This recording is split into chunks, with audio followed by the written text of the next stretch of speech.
Our Pentagon save has seen us travel the world. We've been in China, South Africa, the USA, and most recently Brazil. It's seen us win 4 of the 5 coveted Champions Leagues from around the world. And today we're trying to complete the set because we're going to go and try and win the UEFA Champions League. Come on. Okay, welcome back. And as I'm sure you probably would have guessed by my attire for today's video, we are joining Porto. We're actually going to join them at the end of their season. I've decided that I want to go in fresh and start things properly from there at the start of a new season. So it is now the 12th of April 2038, and we have been without a job since the 1st of December 2037. So it's taken us about 4 or 5 months to go and find the perfect job. I was waiting for this Porto job. I'm not going to lie to you. There was a few options I was looking at. Boavista was one of them in Portugal. Lyon in France was one as well. And I think there was Valencia in Spain came up and was insecure at one point. There was a few Premier League jobs as well, but I've decided to steer clear of the Premier League to begin with. And I've gone for a good team, Porto, but in a league that isn't one of the top leagues in Europe. So there's still an element of challenge.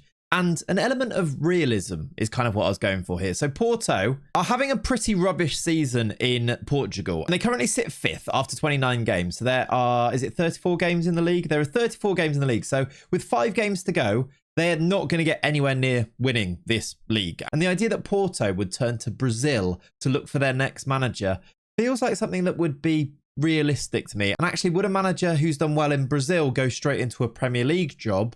I'm not sure. I feel like the middle ground would be a team like Porto. So that's what I've been working and playing around with in my mind. That's been struggling this season. They did win the league last year and they won the league the year before that as well. And they've had some recent success as well. So I wouldn't say we're going into a bad team, but maybe it's a team that's maybe got to the end of a bit of an era. So 2 league titles and then a big drop off to 5th. Maybe some of those players are getting a little bit old. We'll have a look at all of that when we do actually take over in May, I suppose. But just having a look at this, one thing I actually noticed when I was having a look at the club history was that they won the FIFA Club World Cup in 2033, which was not the last Club World Cup, but the one before that. Arsenal have won it the 2 times either side of it, but they've actually become the best team in the world during this save game. So I do feel like it's going to be a good starting point. I'm actually expecting them to have a decent bit of money as well. And the vibes feel right. The vibes feel right for me to take over there. So with our job history looking like this, we now wait a month or so before we take over. And that's when I'll be back. By the way, a quick one before we do take over officially here at Porto. Please subscribe to the channel if you haven't done so already. If you've enjoyed this Pentagon save, we're nearing the end of it, aren't we? I'd like your ideas, I think, for what we go and do next on the channel. Is there a type of challenge you'd like me to go and take on in these multi-part series that we put on? Is there a one-off video that you'd like me to go and have a go at? Let me know in the comments down below, as I do read every single comment and I love your feedback and I love to engage with you guys in that way. And let's continue to have some fun. Thank you so much for all the support recently. Thank you for 100,000 subscribers. Let's go and hit 200k next. That feels like a long way away, because it is. Anyway, back to the video. All right, then, it's Porto day 1. We are the new manager, the 48-year-old. We're 48 years old right now. Excellent. We have taken over officially after Porto finished 5th. Now, I'm not quite sure what that means for qualification. It looks like they're not going to be in any type of Europe whatsoever, because I'm going to assume that the top 2 teams get Champions League, which would usually be Porto and Benfica, right? Then the teams below, Sporting, I suppose Sporting are up there too. So Porto, Benfica, Sporting, either any 2 of those 3 usually. Braga just below that. Estoril Praia have finished above us this year. Who are Estoril Praia and how have they managed this? GG's to them. We're taking over a Porto team that isn't going to be in Europe at all, I think. Now, I have actually done a bit of a squad audit, or a squadit, if you like, and the team is quite an interesting one. I don't think it's a bad squad by any account. I think it might be it could be the idea that a few of their players are getting a little bit older. They've got Rodrigo Moura, who's one of their star men, but he's now 32. Maybe he's had a bit of a drop-off, and that's seen the club drop off a little bit, maybe. I'm not quite sure. They've also got Ethan Nwaneri here as well, the Arsenal youngster IRL, and he's now 32. So maybe him becoming a little bit older has affected the team. There are some younger players in here that are really good, though. Enzo Corbalan looks like a decent centre-back. He's only 21. I quite like the look of Milud Guendouzi, who's an attacking midfielder or a central midfielder. They've got a lot of centre-backs, so that's why I've put them into this system here. I've been trying to use just a range of different systems, haven't I, in this save? And I'm thinking maybe not quite sure on this yet. Once I've done some transfers and worked out what the squad is going to look like properly, we might change this up. But I'm thinking we might go with a 3 at the back system. Maybe this is just the loaded in 5-2-2-1 DMAM, as you see. I will probably come up with my own tactic based on this shape, but I'll probably also stick with the gegenpress and maybe a 3 at the back thing like this with wing backs, 2 attacking midfielders, and then 1 striker. We are definitely lacking a quality striker. Miguel Lopez is fine, I'd probably say, but he's not a Leandro Drummond, is he? He's not moving me massively.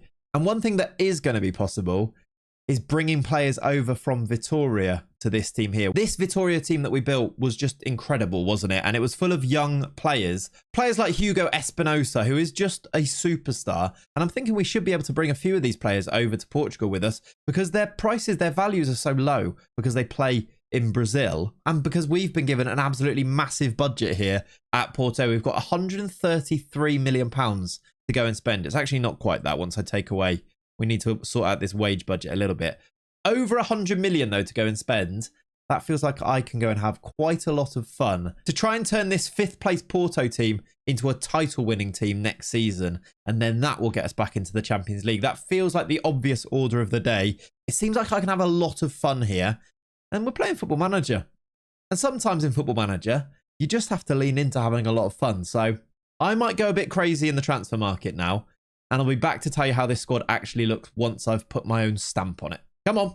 Okay, welcome back to now. Now, this is the Porto team that I'm talking about. Now we are cooking. This is what we're going to be working with. So I've gone with the same type of idea. We've gone with the 3 at the back system, but I've tweaked it to suit what I want out of the squad, basically. So we've got the 3 centre-backs. I've made them ball-playing defenders because that's just what I use, really. We've got the back 4, or the 4 that sit in front, but I've moved one of our midfielders forward, so we don't have 2 DMs. We've got this sort of asymmetric thing going on with a defensive midfielder and a Metzala as the base, with an attacking midfielder who plays in this wide space here, behind our 2 advanced forwards, which I always like to go with advanced forwards. You will also notice by the names that, yes, I've had a bit of fun in the transfer market. I've gone pretty big. And do you know what? I don't even need to show you the transfer screen straight away because if we go through this squad, you will see, you'll recognize a few of these names. We've got the goalkeeper, Moises, has joined us from Vitória. I was scouting around for a different goalkeeper and I just couldn't find one that was better than Moises for the price that we could sign him for. And of course, we've got the storyline with him. We developed him. We brought him through. We bought him for 175k when we were in Brazil, and he played a lot of games for us and really did kick on and develop, didn't he? So we've brought him in over to Portugal. It was 21 million, I think, for a really good goalkeeper as well. Super solid. We know that he can perform. We know that he can win trophies at the highest level. So welcome to Portugal, Moises. I'm hoping we are a favoured personnel of his. We are. That's good to know. I've also then brought in a fair few of his mates as well. In the defence, along the back 3, I've not signed any of these 3, actually. These were all here before. However, I have signed a backup in Felix Ulysses, who is a United States international. I've brought him in for £7.5 million from LA Galaxy, and I feel like he's going to play a lot of games, but he's happy to be a squad player as well. He's 6'5", and he's a wonder kid. So we've brought in, using our scouting network that we do have now in the USA, in MLS, to bring him in. In front of our defence then, a little bit of a weird one. Medrano was already here. Marcos Vinicius was already here at left back, although I am actively looking for a new left wing back.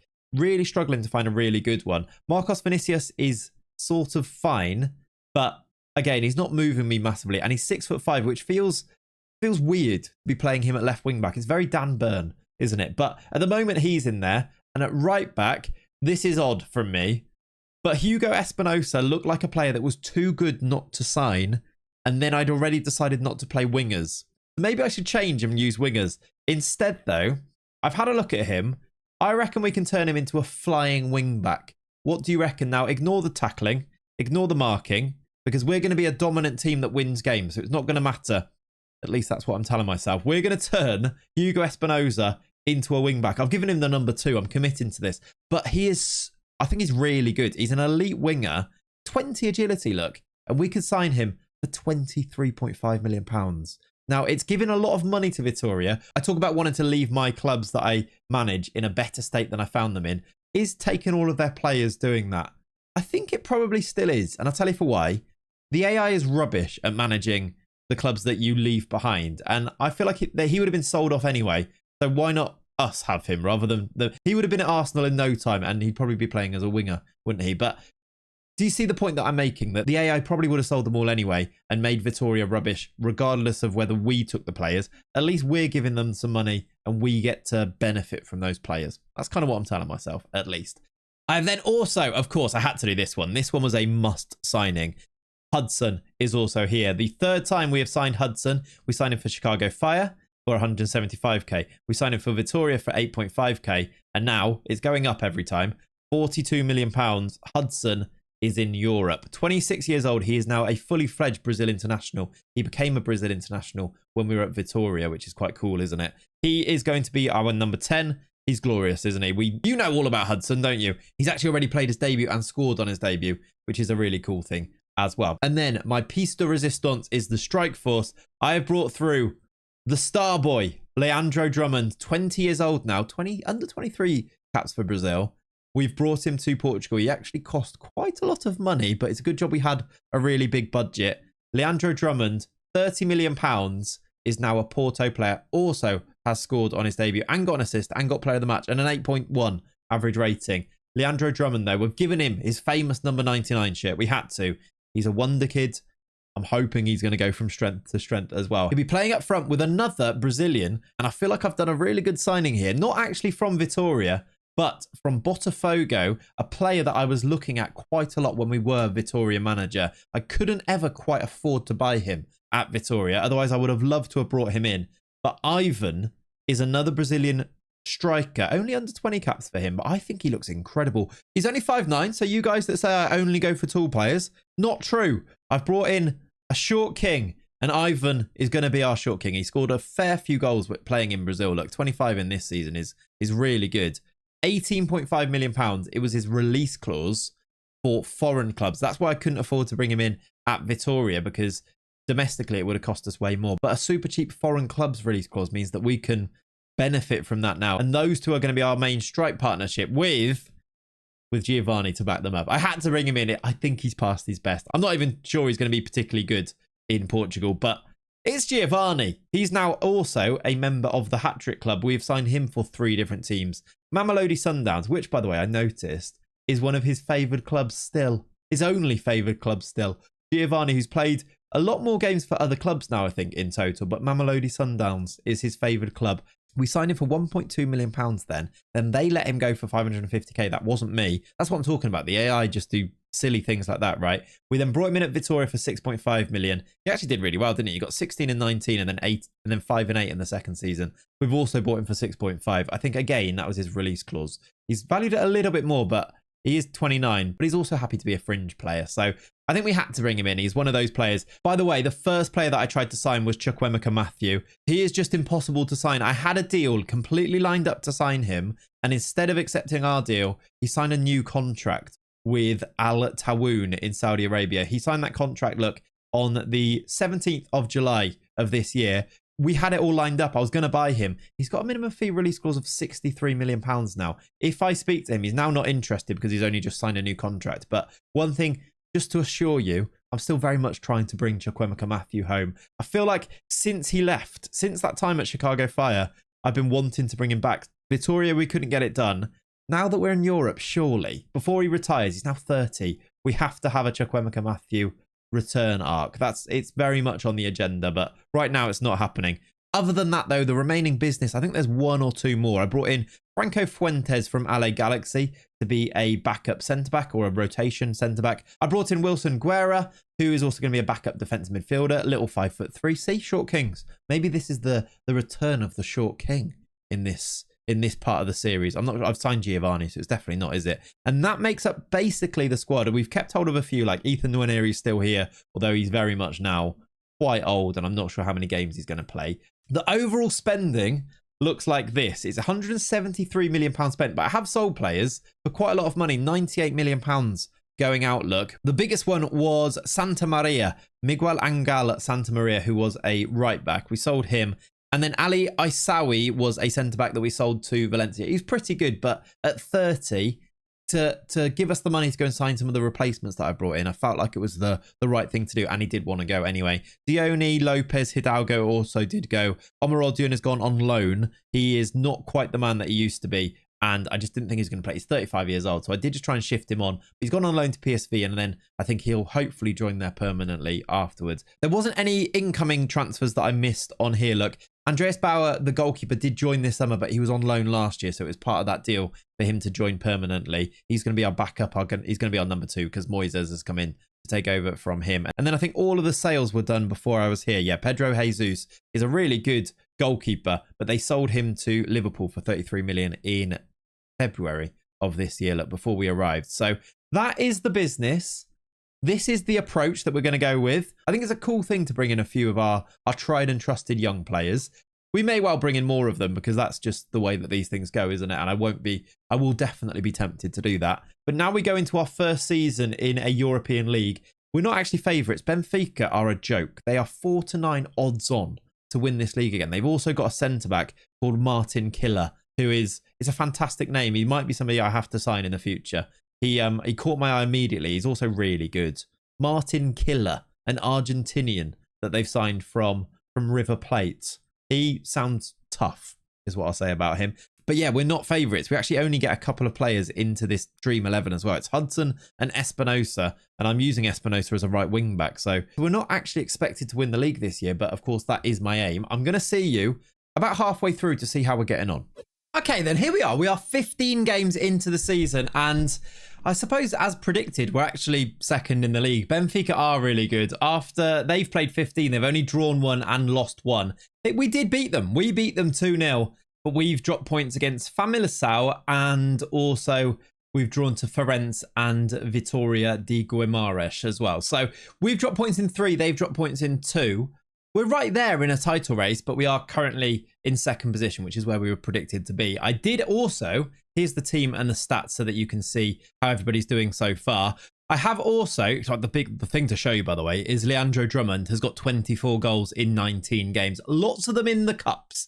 You play a lot of cups in Portugal. We have played in the Allianz Cup, which started during pre-season, actually. And we've also played in the Taça de Portugal Cup. We played a 3rd round, a 4th round, and now we're in a group, a 3rd phase group as well. We're also into the Taça de Portugal Placard 5th round. So there's a lot going on, but we're doing okay. We've only lost 1 game so far, and this was that game against Famalicão. The squad looks like this. The stats look like this. Drummond has been our main man up front. 10 in 14 in the league, and then he's got 14 in 5 in the cups, which is where a lot of those goals are coming from. It makes it look a lot better when he's got 14 in 5 games. I mean, this was one of them. Look, he got 5 goals against Padroense, and when we won 11-0. We then won the next round 13-0, and he got himself another hat-trick there. So and then actually Tondela there, look, in the Allianz Cup, he scored 4 in that one. So a lot of the goals come in the cup competitions, but overall we're doing pretty well. I'm happy with the start that we've made. Even if we don't go on and win the title in this first season,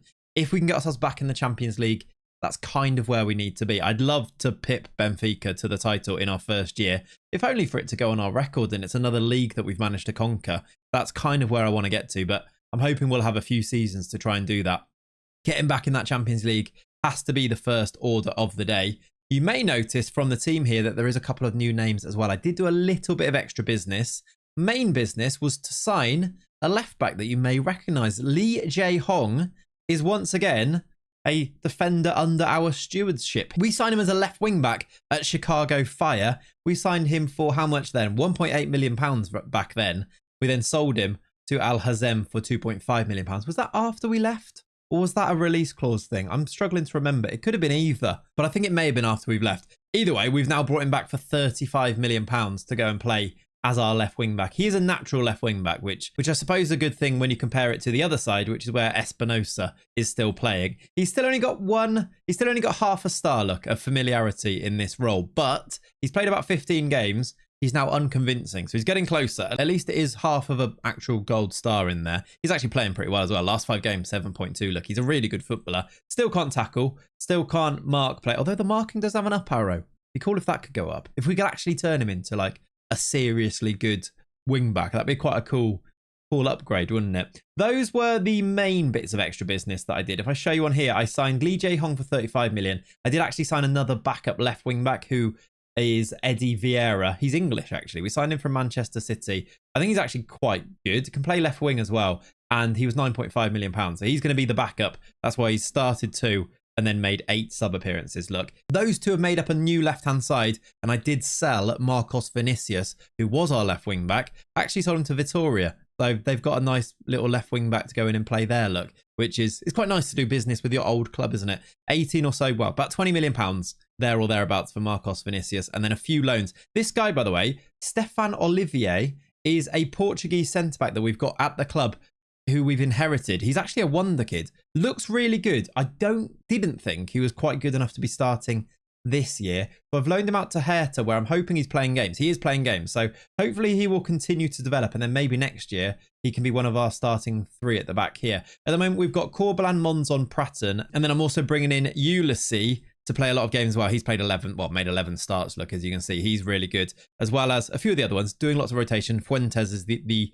sort of the 5th choice centre-back, I'd probably call him. Only 2 games or 2 starts from him so far. Everyone else is playing, look. It's only really Ethan Nwaneri that hasn't got himself any game time, and he is wanted. So as we approach January here, he might be one that we ship on at this stage. We also did receive our youth intake preview, which isn't very good, so I don't really think we need to focus on this too much, unless when we do get the players they're really good, in which case I'll of course share them with you. As a bit of an update on the club as a whole as well, by the way, as I mentioned before, I want to leave the club in a better state than we found it in. So 5th place finish, trying to improve all of the facilities, etc., trying to make sure that we bring in money. So £85 million in the bank now. We did spend a fair bit. So we took over around about here. We had 254 million. It has gone down, but you'd hope that getting back into the Champions League and recovering to there a little bit, we speculated to accumulate with the budget that they've given us. I didn't overspend on the budget because we also brought quite a lot of money in, look, with sales. So although I've spent a lot of money, I don't think I've gone overboard, and I'm really hoping it's the springboard that takes us to the very top, hopefully, to go and win the Champions League here, because that is, of course, the aim of this series. At the midway point in the season, it's a good start, 2nd in the league. Let's see if we can pip Benfica to the title in the Liga Portugal. Bet click. It's actually quite a sad click because we finished 2nd. Benfica were too good. Benfica didn't drop any more points for the remainder of that season. When I came and showed you the update at half-time, they'd drawn 1 game and lost 1 game to us. They won the rest of they won 32 out of 34 games this year. They got 97 points. I thought we were good. We got 90 points in a 34 game season. To hit 90 points is some going, but we were still 7 points off top of the league. Benfica, they are a serious football team. Maybe it's because they've got a centre back called Killer, and Martin Killer is just, how many goals did he score? He scored 4 goals as well. 7.42 average rating. I'm in awe of Martin Killer. Who's their goal scorer? Andre Machado is their, oh my word, he's got 113 goals in 235 games for them. He's a proper legend for them. 26 in 29 for him. He doesn't even look that good. He is good, but it doesn't look that good. Who's their key player? It's Marciano Biaui. Marciano is an attacking midfielder. He is good to be. Actually not that expensive. Maybe I should try and sign him.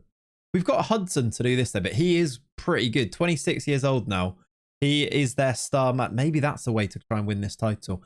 Thinking about that for this window here. Here are the stats though. I'll show you the results on here. We did okay. We did actually just go and win a trophy. The fact that we play a trophy final against Paços de Ferreira. I'm definitely saying that wrong, but Portuguese pronunciation experts, you can let me know in the comments of today's video. I don't mind it when you do that, to be honest. It was a 5-1 win. The fact that we played these guys in the final shows the level of this competition, I suppose. But it's another bit of silverware for us. Happy with that. It was a 5-1 win. Hudson, do you know what? Let's have a look at the goals. We haven't seen any Porto action, have we yet, in these lovely new kits that I've made? Now, I've gone quite traditional on the home kit, to be fair. But a lovely finish from Guendouzi, our central midfielder there, into the corner. Keeper not particularly good in it. They did get a goal back. Their kit's reminding me of our time in South Africa. It's very Mamelodi Sundowns, isn't it? It's actually a really good header at the back post. Moises, again, not great for that one, is he? And then we went on a bit of a rout after this to win this final. Drummond down the left-hand side, all the way to Hudson at the back post, who smashes it into the far post. And then we scored 3 more after that. And it was very much, that was actually all in the first half. This was the second half. Lee Jae-hong down the left-hand side, our left wing back. Hudson puts it in for his second of the game. Look at Espinosa, by the way.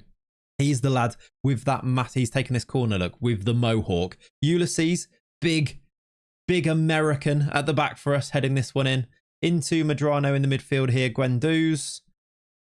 Lovely little threaded pass, that one. Look, Ivan puts that into the back of the net. And then that was, I think that's the end of the scoring. That was 5-1 overall, and a lovely day to lift another trophy. That does go onto our profile here, look. So it's 2 competition wins this year, because we also did win the Allianz Cup. The Allianz Cup final took place all the way back in January. We beat Estoril Praia. Remember, Estoril Praia actually finished above us in the league last year, which is wild. But we beat them 7-1 here using this 5 at the back system, which has been quite good fun, actually. I've enjoyed it, especially with the weird sort of asymmetric thing. This player pops up in very strange positions. It's usually Hudson. You saw him just score those 2 goals, actually. He sort of roams all around because of all the space around him, I guess. This game, though, I won't show you the goals because we did win 7-1 away from home. Medrano, Ivan, Ulysses, Ivan again. Drummond scored after, I think that was an offside goal disallowed. Drummond scored a penalty. And then Espinosa from right wing back, where now he is a natural right wing back, everybody. His marking is still 8. And I think his tackling may have gone down. I think it was it? I'm sure it was 7 before, wasn't it? He's actually getting worse at the defensive aspects of his game, but not really stopping us. I mean, we nearly won the league, and he got 25 assists from right wing back. He got 28. Look at that in the first season in Brazil. That does count the state championship a little bit as well. And this, I suppose that's all in the league. That's probably more impressive. 25 assists from down the right-hand side.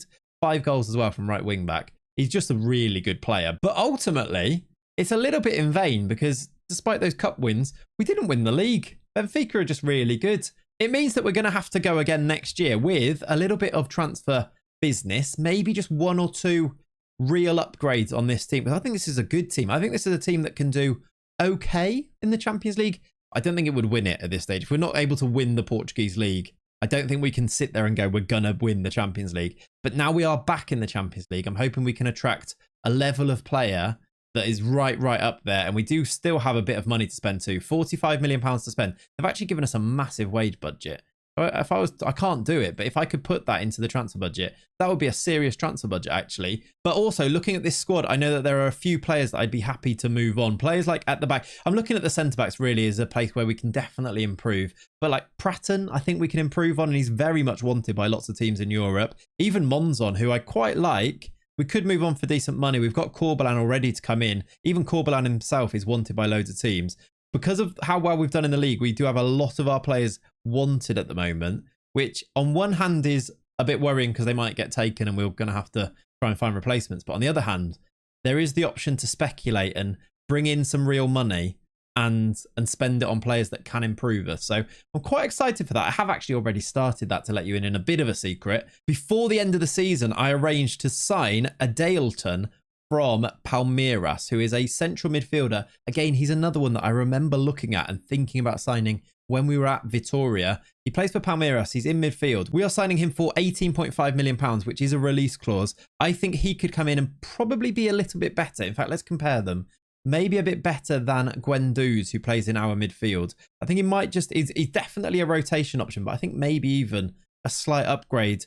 Definitely attacking wise anyway. If you have a look at the attributes, he's probably a little bit of an upgrade, but they are quite similar, actually. He's also 24 compared to the 29 years of Guendouzi there. For the price, he just felt like a player that I just wanted to bring in. I've also got some outs already agreed as well. Miguel Lopez, he was the first striker that we had here that I didn't manage to shift on. He's going to Real Sociedad on the first day of the window for £36 million. So we will get a little bit of extra money to go and spend there. But I'll tell you all about what I get up to in the transfer market when we come back for the start of season 2 here at Porto, because I think we can make some moves. We have to, I think, go and try and win that Portuguese league next year. So let's go and buy some players to make it easier.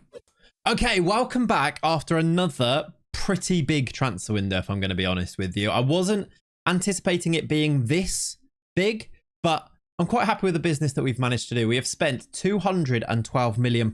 However, we have brought through the door £141 million, plus a couple of extra ones too. At the end of that window, before the tick over, I did also sell Uga Karakurt, who was out on loan at Milan last year, has gone permanently for 13 million. And Victor Pratton, who was one of our centre-backs last year, has gone for 33 million pounds. So there's a bit of extra money coming in there. So another 50-odd million, plus Ed Deer, who went in February, plus Nwaneri, who went on loan, who has now also gone permanently, but I'll show you that in a second. We probably broke pretty close to even. Not quite, we probably spent about 45 million, which is what we had as our budget to begin with.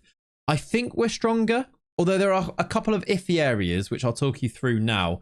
The players that have gone, let's start with those. Miguel Lopez, I showed you that one before. I've loaned out a youngster called George Chukwuemeka, by the way. No relation, of course, to Chukwuemeka Matthew, but it's nice to have a Chukwuemeka on the squad. He's out on loan, though. He looks like he's got good potential, although maybe not so much anymore. This was a little bit higher, but his physicals were always a little bit rubbish for me. That's why I'm trying to develop him. He's 22 now, so I don't think he's going to make it, but he's gone out on loan. I have let Nwaneri go for £2.5 million, as I mentioned before, getting on a little bit at this stage. And then I've sold 3 big players who played a lot of games for us last year. Juan Jose Monzon, I have sold to Manchester United for around £30 million. He played lots of games for us last season, not always as a starter, which is why I've sanctioned this move. Only 21 starts, and I felt like he was just okay. And for the money, I felt like I could take 26 to 30 million pounds and reinvest it in better defenders. So I decided to say yes to this. And then the next day, Enzo Corbalan also did leave. Now, Enzo Corbalan, I actually did like quite a lot. He was a little bit better than Monzon, but again, similar in that he's just sort of okay. He's kind of like stuck between it. What type of defender is he? If we used a libero, he's actually a natural libero in the middle. But I don't think I wanted him to be our right back, especially as we play right wing backs rather than full backs here. And he didn't quite do it for me as a centre back, although he did play a lot of games again last year. Only 10 starts once again, though, which is why I've let him go to Real Madrid for £27.5 million. And that led me into the market to try and find centre backs. I said it before. Centre-backs was what I was going to be looking at anyway. I think that was the big area that we could actually improve the team. So as I went into that market looking at centre-backs, I was looking for maybe 1 or 2 really good, strong centre-backs to sign and found that the market was a little bit slim, at least in terms of players that I felt fit the mould for me personally. Because of that, I decided to go big on 1 really good centre-back instead. And I think we do just about have the squad depth because one of our loanees has come back, which I'll show you in a second. I have gone big instead on Valdemir Bergamin of Brazil. He's 31 years old, so this is a little bit different to what I usually do. For the majority of this Pentagon save, I've gone for young players and then developing them on my watch to turn them into world beaters. I suppose it was a bit different at the start at Guangzhou when it was all about trying to find those high reputation older players to come and play in China. But for a while now, we've been looking to sign young players, especially at Vitória, definitely. This time, though, I'm signing what I'm going to call the Brazilian Van Dijk. That's the vibes that I'm getting from Valdemir Bergamin. He's a former Benfica player, which is quite fun, who has played over 250 games for Real Madrid. He was looking to leave because I think they brought in they brought in Corbalan from us to maybe to replace him. And for £55 million, I think he's actually half Portuguese, which is another reason I've gone for him. I think he is the player to make our defence stronger. He's massive. Obviously, that is a plus point for me. He's experienced. He's a great leader, 17 leadership, great marking and tackling, 18 tackling luck. I'm hoping he's just going to be a wall in our defence for us. Valdemir Bergamin for £55 million, bringing him in what is going to become the twilight of his career, but I'm hoping it's going to be a move that is going to pay off. Welcome to Valdemir. And then from there was also a bit of a surprise exit of Lee Jae-hong, who I only brought in last season, late in the window last season as well, but Barcelona came knocking and he was desperate to move to Barcelona, so I couldn't really say no, so I decided to let him go.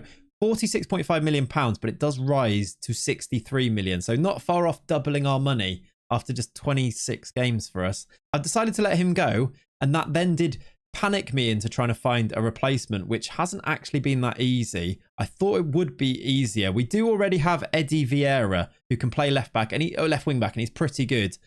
But I'm going to do what I did last year. I've signed a winger who's going to become our left wing back. I'm going to pretend that wing backs don't need to defend, and I don't think they actually do. Do they really need to tackle and mark? I'm thinking Marcelo vibes here. I want like an attacking outlet down our flanks. So I've signed Carlos Gabriel. You will remember him from our time at Vitoria. He's very much a winger. He's actually he's got 7 tackling. That'll probably go down to 6 soon, won't it? He's got okay marking as well. He's not a left wing back. And actually, I'm going to struggle to train him to play left wing back for a while because he's injured at the moment for 3 weeks. But he is going to retrain, you'll see it here, as our wing back on attack. I think he can do it. I think it pays off doing it with Hugo Espinosa. So we're going to do the same thing on the left-hand side with Carlos Gabriel this year. I don't know. Let me know what you think of that in the comments down below. Is that a viable thing? Should I be doing this with wingers and turning them into wing backs? I think it's quite fun. And I think it actually does work. Anyway, the other signings. Adeilton came in as mentioned before. I showed you him up before. I brought in a young striker option in Sebas Flores, who is just going to be one of our backups, really. He's only 17 and he's Spanish and he looks like, I mean, he looks pretty good for a 17-year-old, although my coaches don't rate him as being able to grow all that much, but I'm hoping that he'll prove them wrong. Because, I mean, if you got a 17-year-old through your intake that looked like this, you'd be pretty happy, right? And I'm going to take a punt on him anyway. Also, a backup centre-back because we did lose 2 of them, Monzon and Corbelan, only replaced by Bergamin. So I've gone for a youngster from Corinthians for £13.5 million. It was a release clause. I think he's just looks solid. Under 20 international for Brazil. Just a solid. That Brazilian, you can see that we're going back into the markets that we know well. Buying players from Brazil, buying players from the USA even, because our scouting knowledge of those places is just so much better. And then finally, we've gone big on a defensive midfielder. I found this guy last season, Theo Fevre. He was playing for PSG when I came across him, when my scouts came to me, and my scouts were absolutely in love with him. They were like, this guy's going to be the best player in the world. I arranged a deal to sign him. It was all done. I offered him a contract. He was about to join. And then he chose Barcelona for £36.5 million. And from then, I've been kicking myself because I really thought he could come in and become our defensive midfielder in this side. And then the opportunity arose again this summer. We're back in the Champions League and suddenly he hadn't played all that much. Only 20 starts, look. He was suddenly interested in joining us, but it was going to cost us a hell of a lot of money. I spent £95 million to bring in Theo Fevre as our defensive midfielder. He can also play in defence. His description actually calls him a centre-back, but I quite like him as a defensive midfielder and to play at the base of this midfield, to win the ball back. He's only 21. He's a France international. Now, he looks good and solid, but honestly, the scout reports were A+++, and they were like, this guy's going to be so good. And I've decided I'm going to trust that and try and turn him in to the best player in the world, because I actually think he could. He has so much potential. We've put him on massive wages, and I think a season or 2 seasons, we might hopefully see that these attributes have just gone to another level. That is if my scouts are correct, and the coaches, even looking at it here, are correct in their judgments of him. We will see, but he's going to play here in front of the defence. Espinosa on one side, Gabriel on the other. Bergamin, Ulysses and Fuentes as our back 3. I'm probably going to put Bergamin in the middle there. Ulysses is going to be a starter this year. Fuentes, not entirely sold on, but I think he's good enough. We've also got Stefan Olivier back from his loan at Hertha, and he has kicked on a little bit. So he's a very viable option in the centre of defence as well. Fevre, Adeilton, Hudson, and then the attack is the same. Ivan Drummond, and then we've also got Giovanni if we need him. And then the new signing of Flores come in if we need him to play as well. I think this squad is better. If you have a look at the season preview, we are now technically the favourites to win the league. We are evens. We've got ourselves now Bergamin, Medrano, Hudson, Espinosa and Moises into the Dream 11. I haven't even got Medrano as a starter for us, but if we want him to, he is brilliant. He can play as our defensive midfielder here. Although I'm going to try and put some faith in Fevre, I think, because as I say, I think he can develop into a really good player. We're ready to go again, though. Back in the Champions League, if we can beat Anderlecht in the 3rd qualifying round, which I think we should do, because we've got a good squad, but then it will be back in the Champions League. I'm going to be back at about halfway. I'll let you know how we're doing in the Champions League, and then maybe this year I'll be back for some live comms, because we could go and win the Champions League, couldn't we? I don't think we will, but we could. Let's get to halfway. Okay, then here we are at the midway point of our 2nd season here in Portugal. I don't know. I was trying to work out what season we're in for the entire save right now, but I'm not quite sure. It's 2039, just about to tick over into 2040. It's becoming quite a long save. There is the entire history. I suppose we're in what? Season 17 or season 18 at this stage, right? It is a long old career, and we're looking. I suppose some of these don't really count either, though, because we didn't actually take charge of this season here, did we? And there's 1 or 2 when we've taken over at new clubs. But Guangzhou, Sundowns, the Chicago Fire, Vitoria, and now Porto. I'm quite proud of our journey, of our experience so far. I really would love it if we could take Porto to a Champions League here. And at the halfway point of this season, our second season here, we are top of the league. We're going toe-to-toe with what is a Benfica super team, is all I can say about them. They've dropped points in 3 games in 16, which is actually a worse record. They dropped points in more games this year than in the entire campaign last year. So are there signs that we're on for something this year? We've lost to Sporting away from home, and we've drawn to Braga away from home. Whereas Benfica have lost to Vitoria, Guimarães and Braga in their games, and also drawn to Moreirense, which actually shows that we haven't actually played them yet in the league, home or away, even though we've played 16 games. Not quite sure why that is the case, but we play them in a couple of games time at home first of all, and that it might just come down to the results between the two teams to decide who's going to win the league this year. But we've been really good. Only the 1 loss in the league so far, which came pretty early. Look how many qualifying games we had to play in the Champions League, by the way. We had Anderlecht, then we had Rosenborg. We have managed to get through to the Champions League proper. Don't panic about that. But in August, we played a whole host of games, look, to try and get ourselves through to that, as well as all of the cup games that you play in Portugal as well, which is, it feels like quite a lot. Although I suppose it's not too different from, say, the Premier League with the League Cup and the FA Cup. It's just 2 competitions. It just feels like maybe there's extra rounds involved against teams that are not very good. Like, we won a game here 11-1, which is great for padding the numbers up for our attacking players. Like, Ivan got a hat-trick in this game. But it does feel like a lot of games, and maybe that's affecting us because we did lose a game 7-1 to Barcelona, which was a big confidence knock. Because before that, with the results the way that they were going in the league and in the Champions League even as well, beating teams like Copenhagen 5-0, we did lose to Lyon here. It felt like maybe we'd be able to go on a pretty good run in the Champions League, but then we came up against the first proper good team and we lost 7-1 to them. I mean, just have a look at some of the player ratings here. It wasn't great. 5.8 from Moises in goal, even though he has been great in other games too. We only produced 6 shots and 2 on target, whereas they had 23, a 4 XG as well. It wasn't even like, I mean, they've outscored that XG, but 4 XG is a lot in a game of football, isn't it? Other than that, the results have been fantastic. I didn't make any more extra signings that I need to tell you about. This is the team and these are the stats of the players. Ivan has been our star man this year. He's got himself 15 assists, 18 goals in 29 starts for us. Drummond's been great as well with 18 goals. Espinosa again with all of the assists. He takes our set pieces, which does help with this a little bit. He takes those corners. I think we saw them in one of the highlights with his mohawk swinging it in. He's got 16 assists and 6 goals. Carlos Gabriel is now, or Gabriel, I always change how I pronounce his name, I've realised. He is now an accomplished left wing back. We're trying to get him to natural one. I'm sure he'll get there eventually, but he's had a few injury issues. He's only played 14 games, but he is now accomplished at left wing back. Does have down arrows at the moment, but I think he'll be fine. He's actually a Brazilian international now, by the way. 9 caps and a goal for him, which is cool. Some of those players that we've brought through. One big change, and I've actually been playing him in the middle there. One big change is Stefan Olivier. I didn't have him down, or Olivia. How would you say it if he's Portuguese? I'm going to go with Stefan Olivier. Is he half French or something? He is. Olivier. It is Olivier. He has got himself a first team spot now. He's definitely the first choice ahead of Fuentes, who I've been rotating him with. But Olivier has locked down that starting place. Bergerman has been great. He's currently unhappy because I did promise him that the first team coaching would be improved. I have actually tried to improve it, and I think it has been improved. But he's now unhappy because of that. I'm hoping we just work our way through there.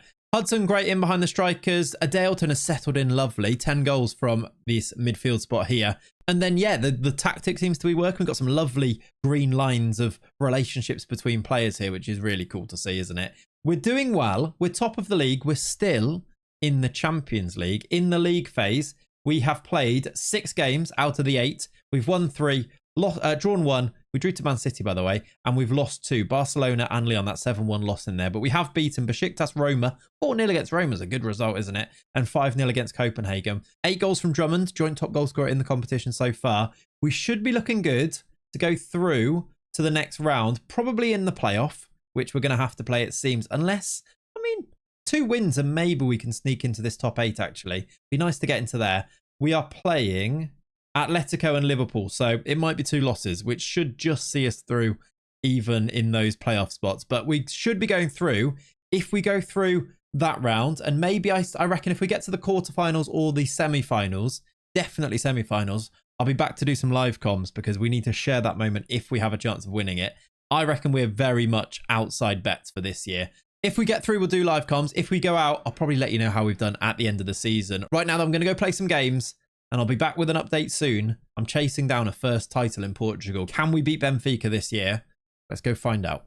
Okay, I'm back a little bit early. It's not the end of the season yet, but I thought I'd come back and let you know how we've done in the Champions League. We are out. We've lost 5-3 to Juventus. We came up against this Juventus team with some really good players, to be honest. Galacticos, I think, must be a face in the game because any save that you do, this guy turns into a worldy new gen. Luca Galacticos. Go and check him in your save and let me know if he's really good right now. He's always really good. He's great in this one, and he did all right in this game too. Scored both goals for them. They won the second leg 3-2, or not both goals. He scored 2 of the 3 goals, I should say. They won the second leg 3-2. They'd already won the first leg 2-1. So it was a comprehensive victory for Juventus. We did go through to this stage by beating Villarreal in the playoff knockout round. Look, we lost to them 2-1 away from home, but then did beat them 2-0 at home. Giovanni scoring, having to start because Drummond was injured, and then a penalty from Ivan to win the second leg. Took us through. So it's actually a decent run in the Champions League, considering it was our first time back in the competition. I'm quite proud of what we managed to do. We actually beat Atletico in one of those remaining games, look, in the Champions League phase, although we did lose 5-1 to Liverpool. It's this Liverpool game and it's that game against Barcelona that tells me that there is still a lot of work to do. We aren't as close as I'd like us to actually be, but we're in it and we're competing. Maybe next year is the year if we can go and get 1 or 2 signings. Now that we're an established Champions League team again, hopefully the calibre of play again goes up a little bit more. And the players that we've got have developed another year because they are still quite young, a lot of them. Maybe next year we can go and do it. We have to go and finish off this season now. And the thing that you may have noticed on the screen is that there is a number 2 next to our name. We are second in the league. Benfica have not dropped any more points. Again, they did this last year. They've only dropped points in 3 games. So far, they've won every game since I last spoke to you. They are incessant. We've dropped points in, I think, 1 more game. We lost to Benfica at home, which isn't great, and we still have to play them away. That's kind of what I'm banking on, is the idea that we play them away from home. If we win our game in hand, we go within 2 points of them. If we beat them at their place, we would go back to the top. But with, 9 games to go for us? Not looking great. And I think we might get beaten to the title again, which would be a real shame. I suppose we've got time. We've got time to put this right. And we have won another trophy. We won the Allianz Cup again. We beat Benfica in this final. Hugo Espinosa with the goal in the 34th minute. I'll show you that goal because it was set up by our other makeshift wing-back, Carlos Gabriel, on the left-hand side. Gets it across to Espinosa on the right-hand side. We're behind the goal for this goal. I'm not sure why. Here is Carlos Gabriel. Look, down the left. Whips his cross in. It goes all the way across. And then there's Espinosa. Not a great view of it, but with his mohawk, puts it in. And that won us another trophy. So even if we're not winning the league here, I suppose going on to our job history here, we are still at least winning competitions. We are actually still in this Taça de Portugal placard cup for this year. We're into the semi-final. We've got a 2-leg affair against Estoril Praia. And then hopefully we can go and win that as well. There is that game against Benfica. Look, 3rd to last game of the season. If we win that, maybe that's what can win us this title. But for now, I'm going to go and finish off this season. I'll be back to let you know if we can get this League One, because we're at the Champions League, so we go again next year, don't we? Come on. And here we are at the end of the season, and we're runners-up again. We finished 2nd again. Benfica are just so difficult to beat. This one's a little bit gut-wrenching because we've managed to hit 89 points. We've got a 90-point season last year and an 89-point season this year, and 90 points was enough for them to win the league this season. They did drop more points in a couple of games. There was a draw for Benfica. I'll show you the end of their season here. Look, there was a draw against Estoril Praia, which you felt like was going to be the one to open the door a little bit, but they beat us 5-0. We capitulated in the away game against them. They beat us home and away, and that was just the difference. We do have this in us. We've seen that when we lose, we can be beaten quite comprehensively. And it may be because we've got makeshift wing backs. I don't think it is, because actually Medrano played in this game because Espinosa was injured. Maybe it's just because we are quite attacking, or maybe it's just because the players are young, and when they go behind, maybe it's the personalities of the players. I'm not quite sure, because this same team, this same system can go away against really good teams and get really good results. just every now and then. The Liverpool game, the Barcelona game, and then this Benfica game. Just completely outplayed. And we know how good Benfica are. This Machado scored. Look, he leads the line for them. This Chara Labus is brilliant as well. Scored a goal in this game. It can happen. It's just really heartbreaking that it did happen. Our final games of the season, it was really just those 2 games. It was really just that one game. We were almost perfect after Juventus until we lost to Benfica 5-0. And that's what's blown it for us. Otherwise, it would be a 92-point season and we'd be celebrating a title and it would be great. But instead, we lost to them in the league. And then they beat us in the Taça de Portugal placard final as well. We did beat them. Martin Killer scored a goal, by the way, because of course he did. I need to sign this guy, I think. He's a bit of me, Martin Killer. We beat them in the Allianz. They've beaten us in the other cup final and they've just pipped us to the league title. Benfica, led by, the manager is Bruno Lage as well. The former Wolves manager, back in charge at Benfica. I'm pretty sure he used to manage at Benfica beforehand as well, didn't he? Yeah, back in the day. Before he went to Wolves, actually, he was the Benfica manager. So he's back here. He's been in Brazil as well. That shows that this move from Brazil to Portugal, it fits. It fits with what we've done in our journey, I think. It does. Anyway, we've been given £77 million to go and spend and a decent wage budget. So I'm going to go and spend it, I think. We are going to go again next year. This squad is good. It's a really strong squad. Like, look at the stats of some of the players on here. 32 goals from Ivan. He was our star man this year. 21 from Drummond, though. He is getting better and better. We've got a great number 10 in Hudson. Adeilton was brilliant in our midfield. 16 goals from midfield, look. He was a joy to have in our team. Espinosa, 15 goals. And if I just show you all of these on here, 15 goals and 24 assists. Look at that from Ivan, 17 assists and 32 goals. We're brilliant. We're just not quite as good as Benfica. And we're definitely not as good as some of those elite teams in Europe. So let's go into the transfer market again and see if we can build ourselves into that team. One bit of business I have already done, and I don't know how much we're going to use him, but Issouf Silla was going on a free transfer. Now, if you remember back, he was our right back for Chicago Fire back in the day, and he was brilliant for us. And now he went to Newcastle. He went to Real Salt Lake after we left, and then Newcastle signed him on a free, and now we're going to sign him on a free because I think he'll be a backup right back, basically, or backup right wing back, I should probably say, but can also play centre back, can also play left back, although can't play left wing back, can he? But because it's about bringing players home, I felt like I had to do this. Oh, and on the subject of bringing players home, Chukwuemeka, that's not how you spell it, Chukwuemeka Matthew absolutely doesn't want to come back. He signed another new contract at Al Tawoon, and they consider him not for sale. If I speak to his agent, look, he's happy. He is interested in coming, but they are unwilling to sell him and see him as almost unsellable. I actually offered £100 million and they rejected it, just to kind of test the water to see where we stood on that. Yeah, he might be impossible. He's 32 now as well, and they still see him as unsellable. What a career. I mean, what a player, but what a strange career that he's ended up having. He could have played at the very elite end of football, but instead he's gone to Saudi Arabia. And I was going to say, like, at least he's got a massive wage, but it's still, he would be earning more in Europe, I think. 195,000 isn't silly wages when you consider that we're paying Theo Favre 240k a year, and he is actually developing quite nicely into a really good player. A bit slower than I thought he was going to develop, but he is a good player for sure. He's actually injured at the moment with pulled ankle ligaments. Yeah. So, but look, we've got players north of 200,000 here. It's a strange one. A shame, maybe, even, you could say about Chukwuemeka Matthew. But maybe he's enjoying his time in Saudi Arabia. Let's now, though, go and see if we can strengthen once again. And this time, turn Porto into a league title-winning team. And see if we can go a couple of steps better in the Champions League too. Third season? Can we win the Champions League in our third season? That'd be quite something. Let's go and see what we can do in the transfer market. Oh, okay. This wasn't in the plan. Real Madrid have just offered me an interview. Real Madrid, during the summer, want me to be their new manager, or at least they want us to do an interview. They've been impressed with my performance at Porto. I don't know what to do. I'm midway through trying to build this team into a new... Look, I've been doing transfer stuff. I've signed a youngster called Diogo Pedro, looks really good. I don't know what to do. Real Madrid. It's Real Madrid. Okay, let's have a look at their team. They've just finished second to Barcelona. Now, Barcelona beat us 5-1, remember. That's what I'm trying to put all of this information into my mind here before deciding what to do here. They've got a striker called Raul. Real Madrid have... Their captain's called Raul. and he's a striker, a Spanish striker. I mean, that's not helping. Legendary striker called Raul. They've got a new Raul.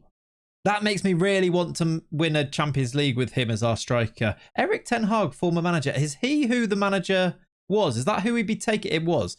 Erik ten Hag has been there for 11 years. He'd won 11 leagues and 24 cups. And now he's retired and they want us to take over. Oh my God. I don't know what to do.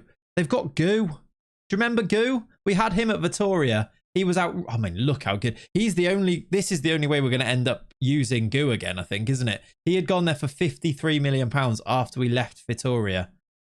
Oh, I'm tempted. Can I? All right, talk this through. Can I actually say no to Real Madrid? Put ourselves in the position of making this realistic. If Real Madrid came knocking, could I actually say no to them? I'm now becoming Trent Alexander-Arnold, aren't I? Do you ever say no to Real Madrid? Is this our ticket to winning this Champions League? Now, yes, this makes it easier. That's got to be the case. But in a realism sense, I think I have to consider it. I think I have to do the interview. I'm going to do the interview and then see if we get offered the job and then make a decision. How would you overcome the relatively big obstacle of not speaking the language? To be fair, mate, I can speak a load of languages. I can speak Afrikaans. I'm pretty sure I can pick up Spanish if I can speak Portuguese, right? I'm going to say I'm fairly adept at learning languages. Can you ease our concerns that you've never previously managed in this country? I've been in loads of countries. There we go. Can you tell us why managing a number of clubs you have done, is it a good thing? I will say I'm ready to settle down. I can promise them that, can't I? We're going to win the Champions League. Of course I can promise them that. Are you able to ease our worries about how you've tended to handle the media? To be fair, no. I will not be doing that. I will work with the director of football and I don't need to make changes. That's a fine vision. No requests. Okay. I guess we find out if we get the job. I think I might have to say yes. Are you going to hate me if I jump ship from Porto? We've not done this yet. I've not moved to another club in that same continent to try and win that trophy. We've always done it with the initial club we've joined. Guangzhou, Sundowns, Chicago Fire, and then Vitoria. Would it be fun to go and become the Real Madrid manager? I think the answer is I'm leaning towards yes. I think will you forgive me if I say yes to this? You have to let me know in the comments down below. Do we get offered it? How long will that take? Espinosa, all of our players, by the way, are trying to be bought by other players. Hugo Espinosa, look, Liverpool have tried to buy Drummond. I've rejected it. I'm trying to hold on to the core of this team because I love them so much. But will it even matter if we go to Real Madrid? I suppose there is the option. Oh my God, they've given it to me. We've been approached. We've got 188 million to spend. I can go and buy all of these lads, can't I?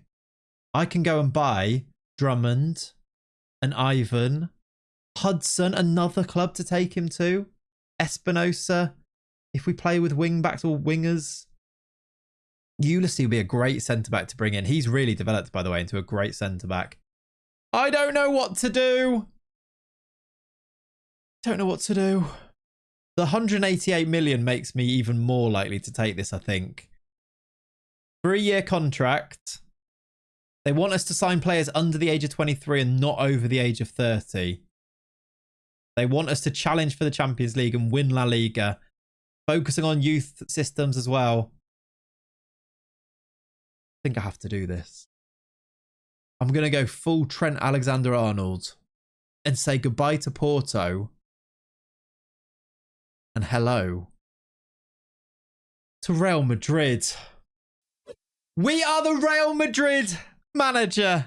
I had to do it. I weighed up, and actually after recording that little bit then, I really thought about what I wanted to do here. I thought about, is this the right move? What are you guys going to think? And then I just thought, actually, what would I do if I was just playing this save on my own without trying? I'm constantly thinking about what's right for the storyline, what's right for that. Sometimes I think you just have to go, what would I do if I was playing this on my own? If this move came up, I think I would jump at the chance at moving, because I've done the loyalty thing earlier on, because I've seen it out at clubs like Chicago Fire, and Guangzhou was quite a long one, and Sundowns, and because we've come from a Sunday League player with no coaching badges to finish it off at what you could argue is the very pinnacle of a club team, I think it's fitting. And because of that, I've said yes. It's the first time that I've turned my back on a team though, and I do feel heavy-hearted about doing that.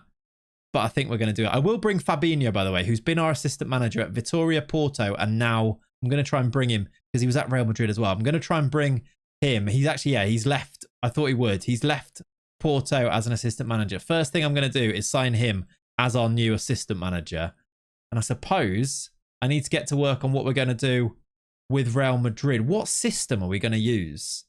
I almost feel like we should change it without knowing what the squad looks like. In my head immediately, I'm thinking we should go with maybe Gegenpress again. It just works in Football Manager. And I haven't actually been changing the instructions at all for quite a while now. Shall we do the classic Ancelotti diamond? We haven't used a completely narrow system. I think we're going to do that. Let's do an Ancelotti type diamond. I will tweak it a little bit, I think. We'll go with the two AFs and we'll put things like ball playing defenders in, etc, etc. I like to go with maybe these and then perhaps like a wing back. I suppose, do we need to put them on attack because of the lack of width? I think maybe. Let's do something like this. What do I want in my midfield? I like a Metzala. I'm thinking about players we can bring as well, like Hudson to come and play this role could be quite cool, couldn't it? We've got Gu as well, by the way. Gu can go straight in. He'll be this player here. I need to go and do my proper squad it as well, don't I? Maybe here, box to box. Maybe like maybe a box to box or maybe a playmaker in there, something like that. I like something like this. I will go and set all of this up properly, do a bit of a squad it to work out where we stand. I can't believe I've actually done this. We're now Real Madrid manager. I'm still wearing a Porto shirt. What's going on here? I need to go and spend some money. £88 million to go and spend. A tactic to come up with. A massive squad to try and work out who's good, who's not so good. Let's sort it by ability here. We've got a left winger. Oh my word, I've just gone. Our best player, according to that sorting then, is a left winger called Daniel. And I've just decided to use a narrow formation without winger. Could he play left back? That's a silly thought. Well, I'll do my squad it and work things out. We've got a few players that we've got a really strong squad here, that's for sure, but it's not the best squad in Spain. I actually recognise a few players. I really wanted to sign this Mizoguchi earlier on in the save, but he was way too expensive. Japanese international, he is fantastic. I also recognised, there's Corbelan. We had him at Porto. I sold him to Real Madrid. I'm going to have to manage him now. That's always an awkward thing in real life, isn't it? When a manager sells somebody and then suddenly they're their manager again. You're like, oh, this is a bit awkward. I'm going to do my squad it. I might do some transfer business. I'm going to get ourselves ready. I didn't think we'd be here for this season. I'm going to get ourselves ready for our third season of this continent of Europe. And I suppose the aim is to try and win the Champions League first season because we're Real Madrid and that has to be your aim. Let's go do some transfer business and I'll be back. All right then. So I was excited when we took the job. I'm now very excited. Having done and conducted a full squad it, I now know where we stand with this squad. And I also now have done some really cool transfer business. I hope you share the excitement of what I've managed to do here because I have reunited us with a few of the old classics, the old favourites. And I think I've set up a team that can go and challenge on all fronts. I really do think that. Let me go through the players one by one and then I'll look at the transfer screen to show you. You will straight away be seeing some old favourites on here. The goalkeeper is going to be a man called Daniel Stanner. He is a Romanian who is... He might be the best keeper on the game. He is so blooming good. I would really like to have Moises in goal because I feel almost loyal to having Moises as our goalkeeper. But Daniel Stanner, I mean, he's just better, isn't he? So we'll probably keep him and he was already here. Maybe for next season, if we fail this year, we could bring Moises in and just see how he goes. But we're going to go with Stanner. We've also got a young Spanish backup goalkeeper called Dani Ruiz, who we're going to go with because I've sold the other backup, who was also really good and quite expensive. And we got good money for him. In the defence, in this back four, I've also tweaked this a little bit. It's pretty much what I showed you, but we're going to go with this system. We are going to go with the wing backs on attack. I think I've just brought in a sweeper keeper on support rather than goalkeeper in there. I think the rest might be the same. I put the DM on defend here, and then, yeah, the DLP and the Metzala. The defence is going to be Miguel Cardoso at right back. He's a Portuguese international. He was already here, actually. They bought him a couple of years ago, £65 million. Didn't play him last season, which seems odd because he's really blooming good. But there was a guy who was a legendary right back who was here, that I have sold. I have sold players for 120 million. Look, in fact, there's more than that. I've sold players for more than that because before the window ticked over, I think I may have, I don't know, I actually can't even work out how much money I've spent here, but I've spent the budget. We've actually got money left over. There's 169 million pounds still left in the budget. But I've sort of gone for it. I sold this man here, Jose Ramon Villadegut, who they've put on £1 million per week. He was the right back. I think Cardoso is as good as, maybe better. And he's going to be our starting right back for this season. Left back is going to be Braga, who I have brought in from Benfica. He was £60 million and he looks blooming good. It also weakens Benfica so that hopefully Porto can go win that league in my absence. Although I have significantly weakened Porto. I still think we left them in a better position than we took them over. You know, I've tried to talk about this moral decision that I'm making with clubs. When I take their players, I'm not so sure, but they finished 5th the year that we took over. And then we managed to make them finish 2nd twice, win a few cups and get them back in the Champions League. I still feel okay about it. And actually the financials were back on about 200 million when I left. I did check. So I don't think I've ruined them. And by the time that I've signed their players, the financials will actually be way higher. So I don't know. I think we're maybe about even, but certainly not worse is how I feel about that. Anyway, Braga is our left back. However, I am also retraining the currently injured Daniel to play left back as well. I didn't sell him because he is really good, but I'm going to go with this wing back, full back thing that I've been doing. Even though he's got 6 tackling and 9 marking, I think his physicals and technicals will make up for that. Like, he's got good work rate and things like that too. Positioning's pretty good. As a left back, I don't think it would be the worst thing. Let me show you on here. I think he could still be really good because he's such a good player. Wing back on attack. Like, it's tackling and marking only. The rest is elite, really, isn't it? The physicals alone will make the difference, I think. He has torn his ankle ligaments, which is a shame because he's not going to be able to pick up this position. That's why I brought in Braga, because in the meantime, we do need quality to come in play in that position. In the defence, I've brought Felix Ulysses to come and play as our central defender. The 6'5" guy, the 6'5" American, really made big progress with us at Porto, and he's going to lead our defence here at Real Madrid. Their centre-backs weren't great. Out of all the positions, the midfield, oh, it's a dreamy midfield. Let me show you that in a second. It is unbelievable with ridiculous depth as well. But the defence wasn't great, and I wonder if that's what was stopping them from winning this league. Now, though, it's brilliant. Ulysses is going to be the starter. A rotation option with Roberto, who was already here. Roberto is also pretty good look, Spanish international. I will be starting Ulysses though. On the other side, Jorge Mendoza.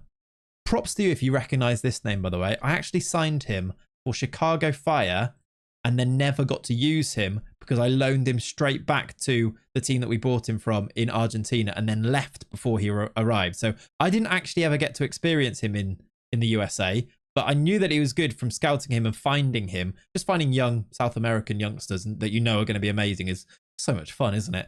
But then we never got to experience it until now. He went to West Ham for 34 million. I've spent massive amounts on him. 98 million. Not all up front, I will say. But he's going to be our left-sided centre-back. Oh, he's glorious, isn't he? Look at that. Perfect left-sided centre-back. Alessandro Bastoni vibes is what I'm getting from him. Although he's Argentinian, not Italian, of course. That makes up our back four, and he will rotate with Daniel Koch, who was here already. He's also brilliant. Netherlands international, only 24 as well. 6 powerful centre-backs, 6'2". 4 really good centre-backs, I think, in our defence. We fixed it, I think. I did also sign a backup right back for Cardoso in Kingsley Okoro, who is a Nigerian international. He was the best that I could find that was quite young that could come in. He also doesn't count as non-EU, even though we can only register 3 non-EU players here at Real Madrid.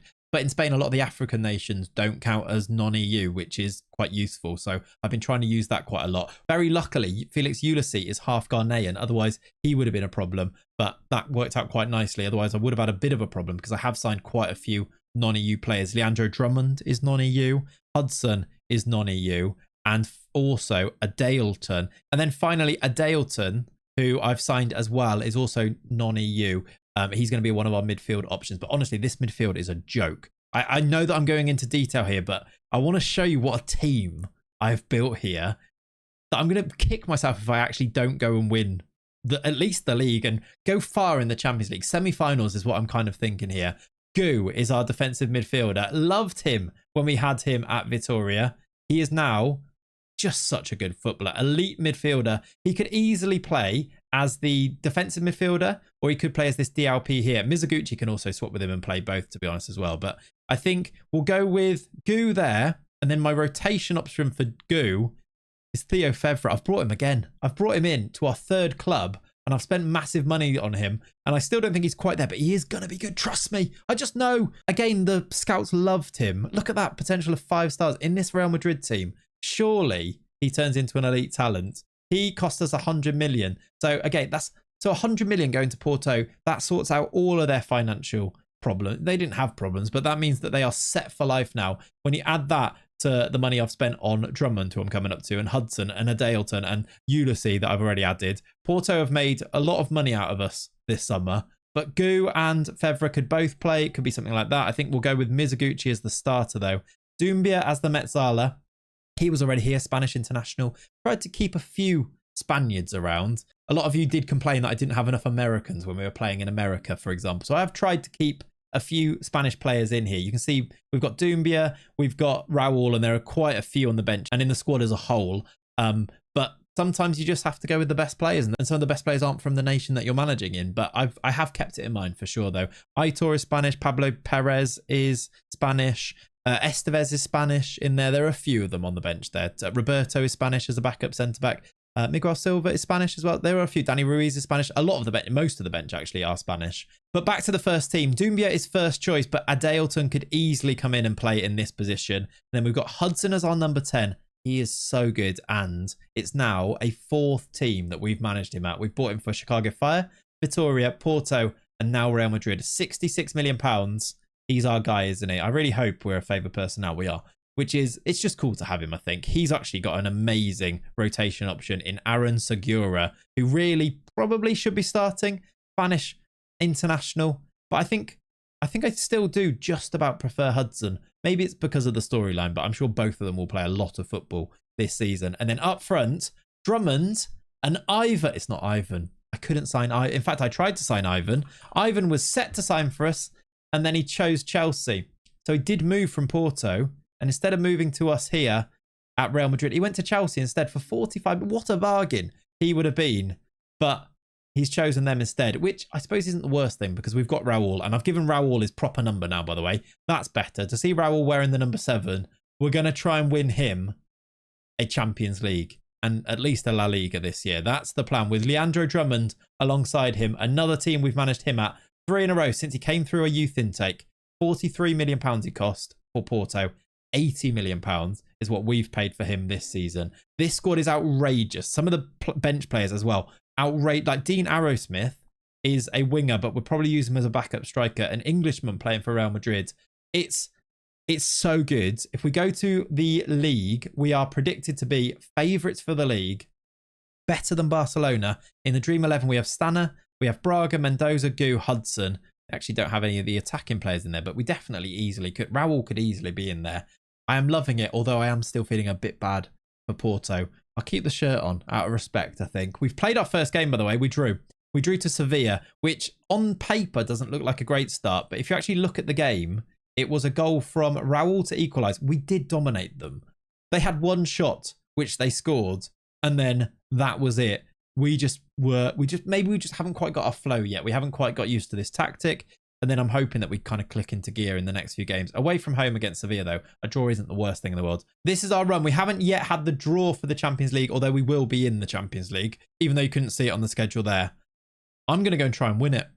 Now that we're Real Madrid manager, let's go and see what we can do. I'll be back at about the halfway stage to update you on how we are going. What a change of pace this is.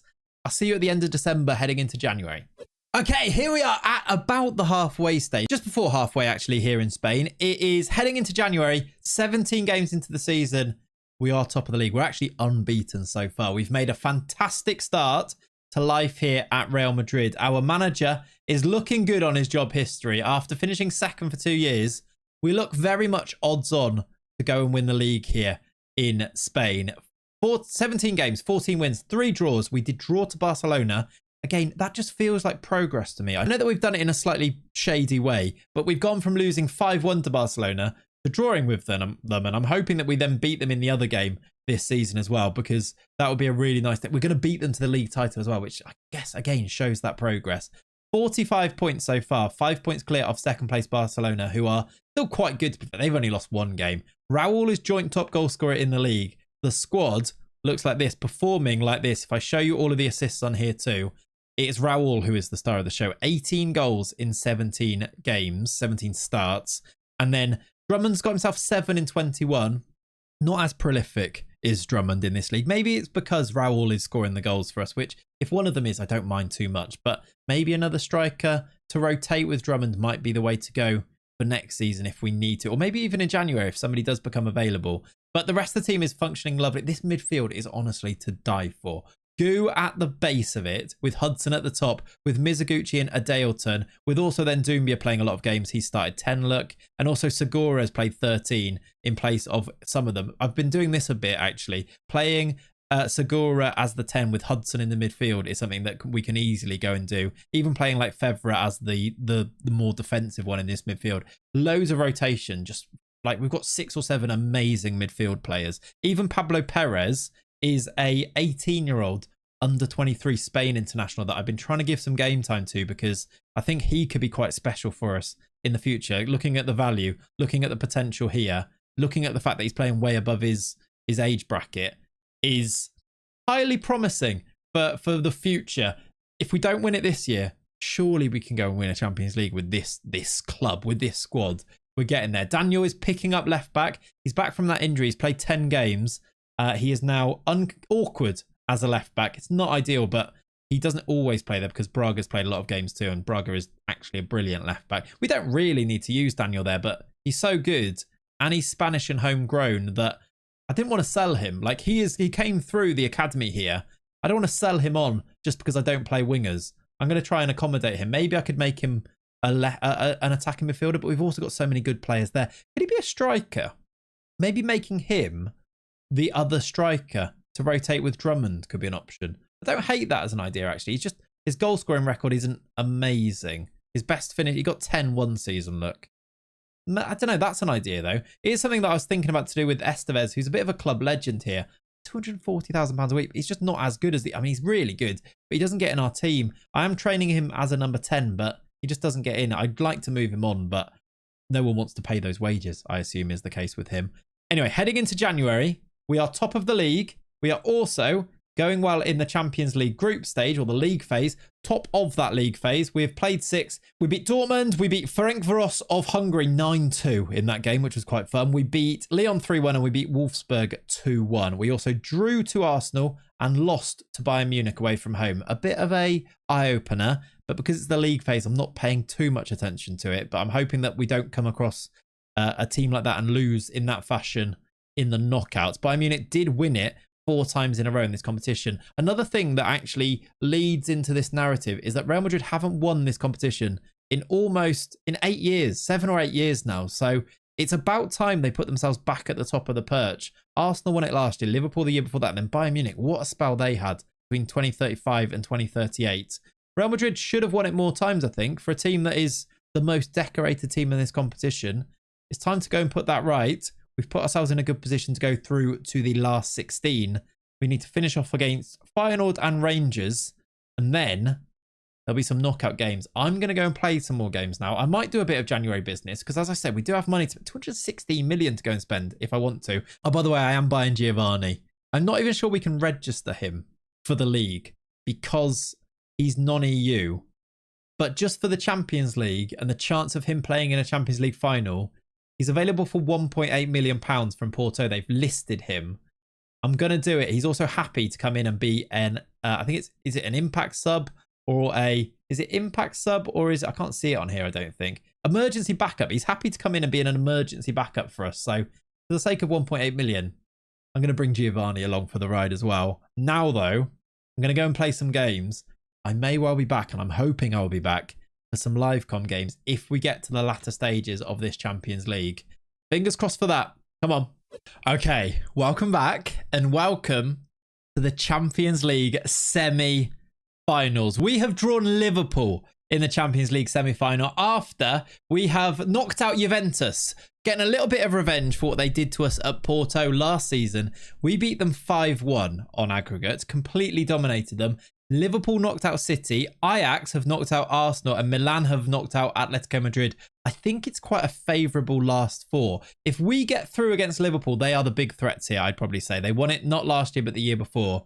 If we play Milan or Ajax, you'd have to say we'd be big favourites. We're going to do these two as live comms, because of course we are. And then we get through to a final, we'll do that as a live comm as well. The quarterfinal was Juventus. The round of 16, it was Tottenham Hotspur. We beat them this was actually ridiculous. We beat them 3-2 on aggregate. We lost the first leg 2-0, but in the second leg at home, we beat them 3-0. Goals from Mendoza, Ulysses, and then this goal from Leandro Drummond, our star boy, to put us through. It was the third one to put us up 3-0. And that took us through to the Champions League quarter-finals. It was skin of the teeth stuff. If I show you the games here, look, I'll actually go to this. If I just show you Champions League, this is our run to the final. After that league phase, it was Spurs 2-0 down to win 3-0, and then a 4-0 win in the first leg against Juventus. Our home form, absolutely seeing us home here. I'm hoping we can get an okay result at Anfield, and then at the Bernabeu, hopefully we can solidify things. We get the second leg at home, which should be a little bit of an advantage for us. Elsewhere, before we do go and look at all of that, elsewhere, I need to let you know, we are on cloud 9 because we've won La Liga. It's been a great season. We're actually on for an unbeaten season so far. 28 wins out of 33. 5 draws, including both games against Barcelona. We drew at the Nou Camp 1-1. We've lost no games. 97 plus 97 goal difference, 89 points with 5 games to go. We are on for an unbelievable season here at Real Madrid. I told you this team that I built is amazing, and it is amazing. Look at some of the stats of the players on here, of these guys. Now that Daniel can play left back properly, I'll put him in there. Look, he's now a natural left back, although accomplished, I should say, actually, at left back. Although I think Braga might just be slightly better there, but the two of them do definitely rotate. This team, I need to show you the rest of these as well, is just so good. Raul has got 39 goals in 40 games and 13 assists. Drummond has picked things up a little bit. 22 goals is decent with 10 assists too. Hudson chipping in with lovely numbers. The midfield is still a joy. Cardoso's got 11 assists from right back.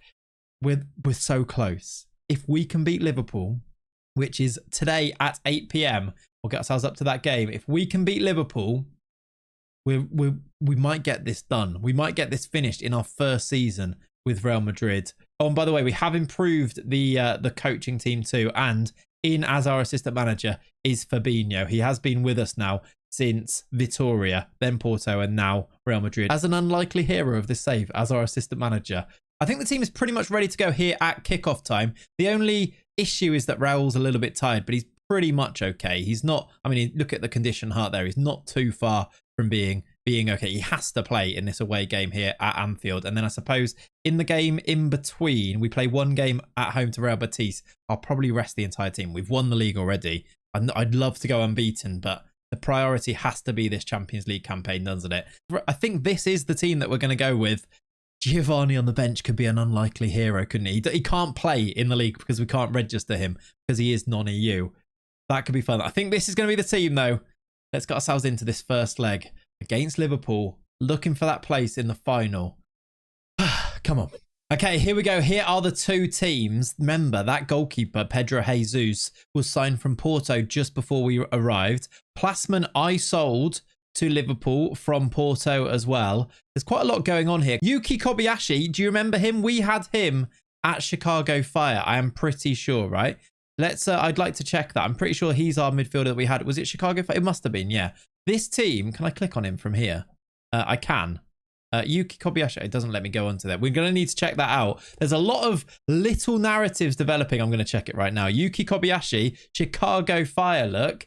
He went to Toronto in a trade. That must have been after we were there. And then Liverpool bought him for £17 million. Do you know what? I'd love to bring him back and pair him with Mizuguchi in our midfield. That could be really cool, couldn't it? Right now, though, we are underway in a Champions League semi-final, and I'm just looking at ex-players and just thinking about all of the stories and narratives that happen in Football Manager. That is classic me. I've just noticed as well, I've got our midfielders the other way around. It's not the end of the world, but I like to have Adeilton as the Metzala and Mizuguchi as the DLP. So I'll just swap those in our midfield. And here we go with the first highlight of the game. It's Liverpool on the attack into Kobayashi. Have I talked a Kobayashi masterclass into existence here? Ponce is on the attack, goes for goal, saved by Stanner. No problems. 10 minutes on the clock. First highlight goes Liverpool's way, though. We just need to survive Anfield. I really feel like that is the thing here. Get through the first leg. They're playing a 4-4-2. That's quite... I suppose we're kind of playing a 4-4-2, but a diamond instead. That makes me feel quite nice that all the way in the future here, Liverpool are playing just a 4-4-2. Who's the manager at Liverpool, actually? I probably should have looked at that. Let's have a look here. It is a new gen manager by the name of Miguel Angel Corti.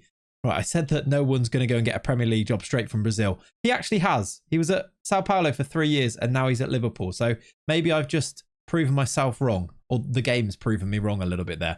I mean, that's Football Manager. That's not real life though, is it? Here we go with another highlight. Liverpool with the ball. Limero passing it back to the goalkeeper here. Jesus. I might put the speed up just one notch. I know that you guys don't like it to be too fast, but I feel like one notch is maybe okay. Here's Bolly. Lovely touch and turn. He's round our defence. He's going to score. Marcus Bolly. That is outrageously good. The touch he takes here reminds me, what goal did I see recently that was a bit like this? It was the Munoz goal for Fulham against Liverpool where he just beats he beats Van Dijk with it, didn't he? That's actually glorious. He's gone all the way around. Is that Ulysses in defence? It is. How good is he? Because he's got himself 31 goals for this season.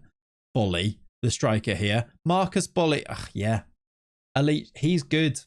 Swiss legend. 100 caps for them. Wow. Okay. They're going to be a threat. Liverpool are going to be good, but this is Anfield. 1-0 isn't the end of the world, but I'd like us to maybe up our performance a little bit. Braga at left back's not playing great. We might need to bring Daniel on, who has had an injury recently. Here we go with another highlight, though. Liverpool have the ball for it. Snoke. Cut out. Here's Cardoso. That's good. Into Adelton. Here's Drummond. Into Hudson. Oh, it was good football, wasn't it? And Hudson...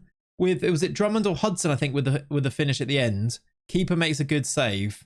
A little bit better, though. We're actually showing something. The highlight's actually still going on here. Adelton again. Down the right-hand side. We've got players in the box here. Hudson at the back post. Put it wide. 2 great chances for Hudson. Those were good chances as well. We've created a little bit there heading into halftime. I don't know why their body language just went so much worse there. I'm weirdly okay with this. I'm going to tell them that it's not good enough, but I'm weirdly okay with the way that we almost recovered a little bit there. I'm going to give Braga a few minutes to try and improve in the first parts of this half. I don't want to be rash with any changes. I think now I am going to be, though. I've given him 10 minutes, still on a 6.3, and he's getting a bit tired. So we've got Daniel, he's still carrying that injury, but he looks, I don't think it's worth the risk, is it? We're going to bring on a Coro. Or do we go with the youngster? Silva. He's actually pretty good. I'm going to bring on Miguel Silva. At least he's a natural left back. I'm also looking at Raul, who's struggling a little bit here. I think we'll have to leave him on for a bit. But in our midfield, there are game changers there. Let's do Doumbia on as well, because he's got good legs and he can hopefully make a couple of things happen in our midfield. Goal kick for Liverpool. Played out wide to the right-hand side, or their left-hand side, I should say, our right. We do have the ball back. Hudson loses it. Can we keep the pressure on this gegenpress style? Can we win it back high up the pitch here? Raul and Drummond. We are going to win it back. Drummond's got it into Raul, who's put it straight at the keeper. Why is Raul wearing number 9 now? I swear the numbers have changed. Oh, that's not the point here. Raul with the corner. Keeper made a good save there. And we have Doumbia on the ball. We have created chances. The numbers changing there really threw me off. I gave them their proper numbers and they've changed. That must have been, I think I set the numbers and then it must have changed on the official setting. But why did it do? That's so annoying. Unless it's a Champions League thing, but I don't think it is. But oh my word, it's 2-0. I've massively got myself caught up in the numbers there, haven't I? Ponce has headed it home. And Anfield is doing what Anfield does. It's a really simple goal from a set piece. We need to think about a goal. I think we need a goal here. I'm going to do Giovanni. I think that's the way that we get ourselves into this game. It's by throwing on a wild card. That's kind of what I'm feeling here. Giovanni could be that wild card. I will also put on Segura because he's fantastic at football. Do we go attacking? No, I think we keep it the same. I think I give them a bit of a rocket, berate them, and see if a couple of changes in the attack can make a difference here. He was tired anyway, was Raul, and he isn't playing great. Segura with the corner. We've gone short. Segura into Drummond. Goes down. Penalty, ref. It must have been. He did get the ball, but it was one of those where Football Manager sometimes gives those decisions. Oh, that looked like a chance. Is that the highlight? Or are Liverpool going to break on us here? 3-0 and it might be curtains, to be honest. 2-1 and it's game on. Ball over the top for Williams. He's going to get on the end of this. He's around Ulysses. He's put it in the back of the net. What a finish that is from Connor Williams. I think we might be going out here, which would be a real shame. But I think we might be going out. There's 15 to play and Liverpool have outclassed us. Massively outclassed us, haven't they? 10 to play. Is there anything I can do? George Mendoza's not playing great, but what can I really do from this point? Maybe play... I've done all my subs now. We will go attacking. A goal gives us a slither of hope, doesn't it? We do have a goal kick. We do have possession of the ball with 8 minutes to play. Can Giovanni or Drummond come up with something to give us hope back at the Bernabeu? That's a strange old pass that's going to run through to the goalkeeper. The changes haven't actually yet gone through, have they? But I think we're staring an exit, a Champions League exit, right in the face right now. We're not even playing particularly well. It's not like we're creating loads either, is it? Here's Hammett, who has been brilliant in their midfield today. Running forward. They're looking for a fourth. We do have the ball back. Silva, come on then. It's a long highlight. Segura. Into Cardoso. Into Segura. Cardoso. Doumbia in the box. Can he finish it? Keeper, man. Who is this Porto keeper that they've picked up here? And why is he so good? It felt like that had to go in a little bit, didn't it? It could get worse, actually. Liverpool on the attack now. Ponce. It's in. Oh, it's wide. He's missed the chance. Bolly. Can I berate them again? I can.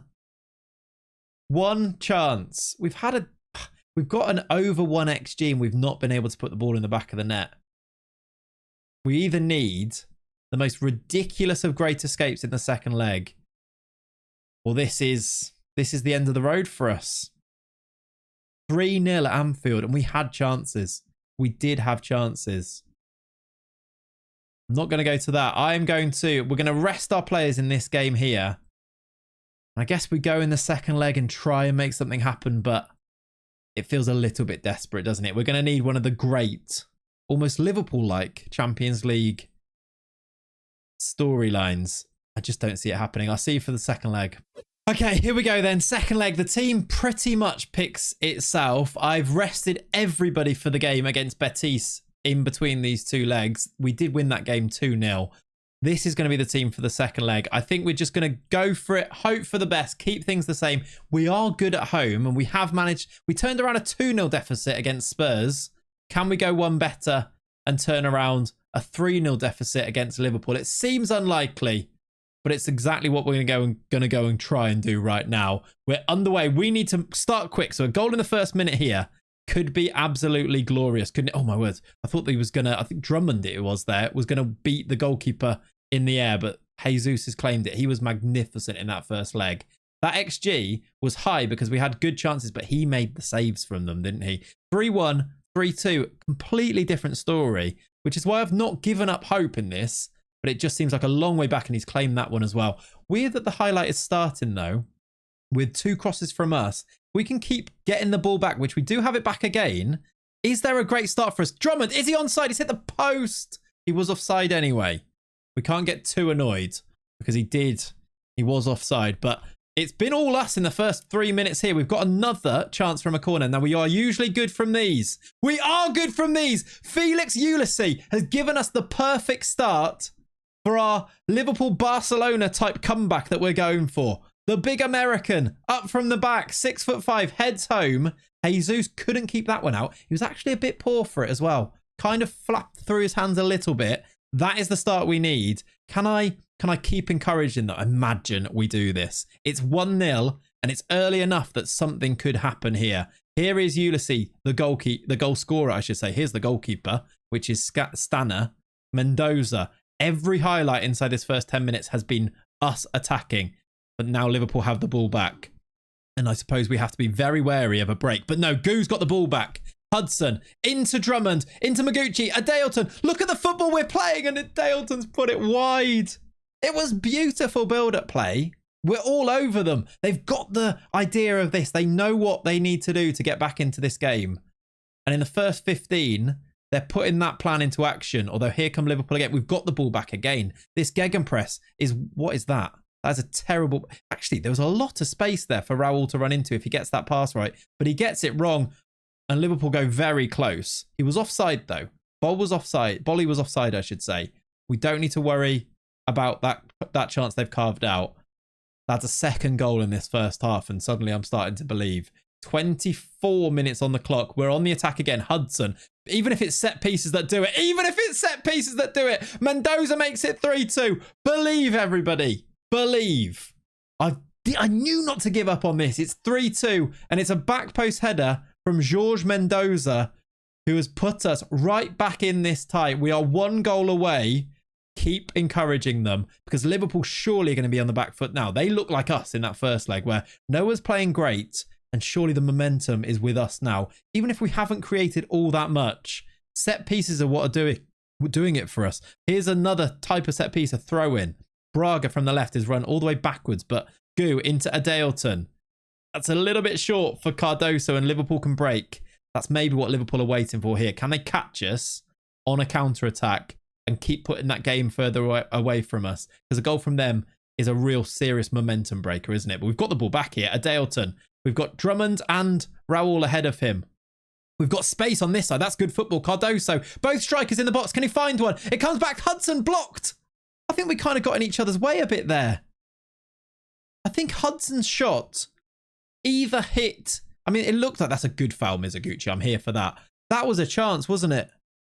We are all over them. Encourage them again as we approach half-time. 3-2 is the aggregate score. This is glorious from us so far. But I'm worried that this gegenpress start, I don't want us to tire and to not have got that third goal. I'm going to say keep going. We can win this if we work as a team. They didn't love that. I'll tell you what I'm going to do. I'm going to say... You've got the ability, go and show it. I'll see if I speak to them individually. Can I turn this around a little bit?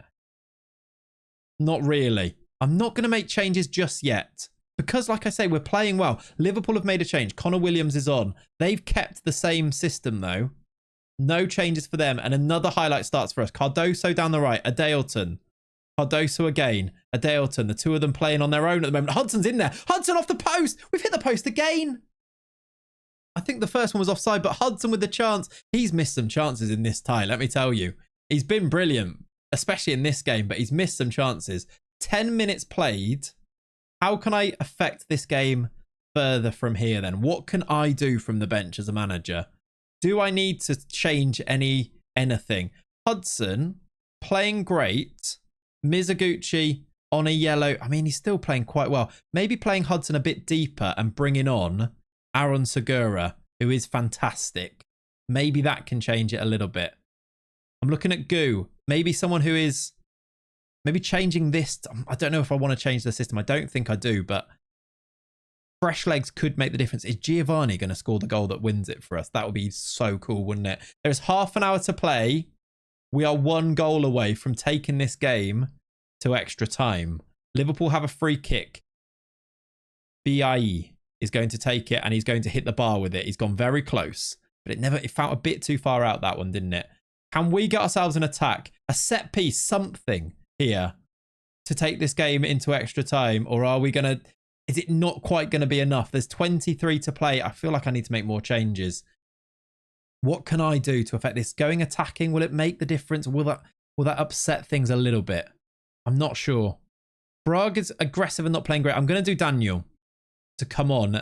He can't defend, but he can attack, and we know that, don't we? Maybe a striker change. Maybe Drummond for Giovanni.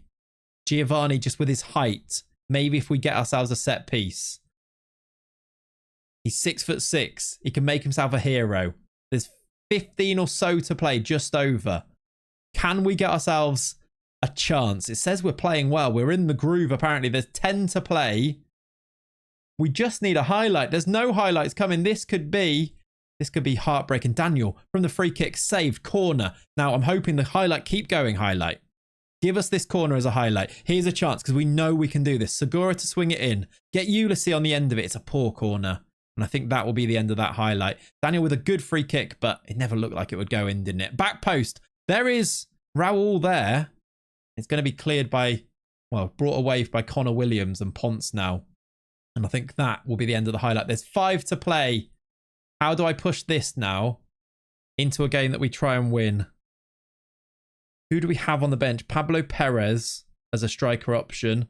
Not loads, really. How can I turn this into a win? I'm looking at overloading things, really. 3 strikers to try and overload things is kind of what I'm thinking about.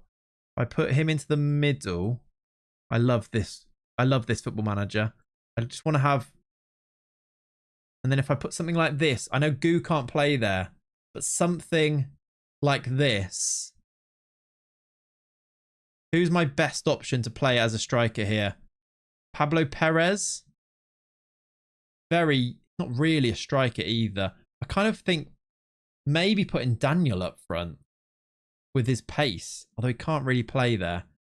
Perez or it's Xavi, but both are youngsters. Or it's somebody that's already on the pitch. What about Segura?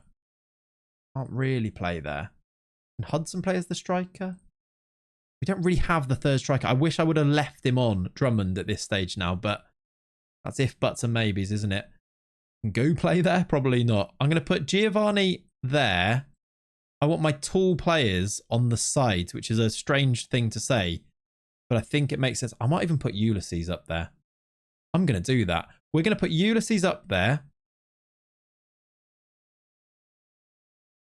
I'm going to go for it.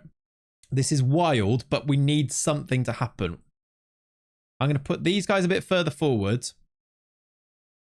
I'm going to go 3 strikers, one of them being Ulysses. Now, you might be thinking, why the big players on the sides? It's because I want far post crosses to come in here.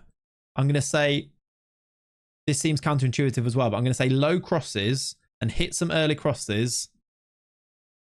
We're going to go a little bit longer and see if we can make something happen and play attacking. It seems a bit wild, but there's a plan in my mind here. And imagine it pays off. Imagine it works. You've got 5 minutes to make something happen, lads. 5 minutes for a highlight with 3 strikers through the middle almost there. 3 minutes added on. They're not going to get it. We didn't even get the highlight. We almost. Look at that performance. We almost pulled it back. Not quite enough. That tells me, I think we need one more striker that's really good, by the way. So that if Drummond and Raul don't do their business, do what they can do, we then have another one that can come in and be the main man. The aliens are here now. I guess we go again next year. I said I'm embarrassed. I'm not really embarrassed. I thought they played well. I guess we go again next year. Liverpool go through to the final. We've been given £10 million. We've won the league. I guess I'll see you at the start of season number 4 once I've done some more transfer business. I suppose we go and spend £282 million and turn this team into a team that simply cannot lose. That's the plan. Let's go and do some more transfers. Okay, so here we are then. The idea is simple. Spend a whole load of money, turn ourselves into the best team in the world, and go and win the Champions League. Make 2042 the year that we win the Champions League. And with that in mind, I have gone and spent all of the money. The best part of I reckon it's about 500 million that we've spent this summer window. Maybe not quite there, maybe about 400 million. We've actually still got 78 million to go and spend as well, because I have sold on a few players too. Let me take you through the 4 players that I've brought in to make us stronger than the amazing team we were last year, the team that almost went invincible. I'll show you what happened in that, by the way. We blew the invincible season right towards the end. But here are the 4 players that I've brought in, as well as some big sales on here too. I finally sold Estevez for about £30 million. Kilimichi was the backup goalkeeper. He's gone now permanently. I've loaned out these guys. A few of them are going to sign permanently for the clubs that they've gone on loan to as well. But I've signed at right back. I don't think we needed a right back, but this guy was available and he's sensational. It is Didier Masson, who was a Bayern Munich right back. He actually only played 1 season with them, and then we've signed him for silly. They signed him on a free and made 100 million. That is outrageous, isn't it? Played well on his debut though. I think he got an 8.4 without getting any assists in there as well. So he's done all right, Didier Masson. He's going to be a rotation option with Cardoso at right back. I'll go through the squad in whole actually, because I just want to really hammer the point of just how strong this squad is that I've built right now. Masson is the first signing in though. Then there are 3 more that went through before the tick over. They were some familiar names. I'm sure you'll appreciate a couple of these. First up, we have to start here. Chukwuemeka Matthew is back, everybody. We've finally been reunited with Chukwuemeka, our save hero, the legend that is Chukwuemeka Matthew. I'm hoping for some headed goals this season. That would be lovely, wouldn't it? He is probably not going to be a starter, and he's certainly past his peak. But as a rotation option in the centre of defence, maybe even to shove him up front like I did in that tie last season, this guy is the guy, isn't he? And I'm just really happy to have him back. He still appreciates me. Look, he's still we are still a favoured personnel of his. He has cost us £70 million. Definitely overpaid, but he is a massive name and he is a good player still. He still will be useful, I think. So Chukwuemeka Matthew, first of all, one of our 2 new centre-back signings. The second is Martin Killer, everyone. I talked about him so much, didn't I? I saw that he was available for not actually that much. 54 million we've spent on him, and I felt like we just had to. He's so good. Benfica, taking a player away from Benfica as well feels quite nice because it means that Porto might be able to do a bit better this season. He is, though, going to be probably one of our starting centre-backs. I think him and Mendoza might become the starting pair this year. We will see. They are all so good. All 4 of them that we've got this year are so good. But Martin Killer is in, £54 million. And then finally, look at the price on this one, £142 million spent. We talked about needing a 3rd striker. We've got Drummond, we've got Raul. They are brilliant, but we didn't have that bench option last year. I had to play the centre-back Ulysses up front, didn't I? It wasn't quite what I wanted.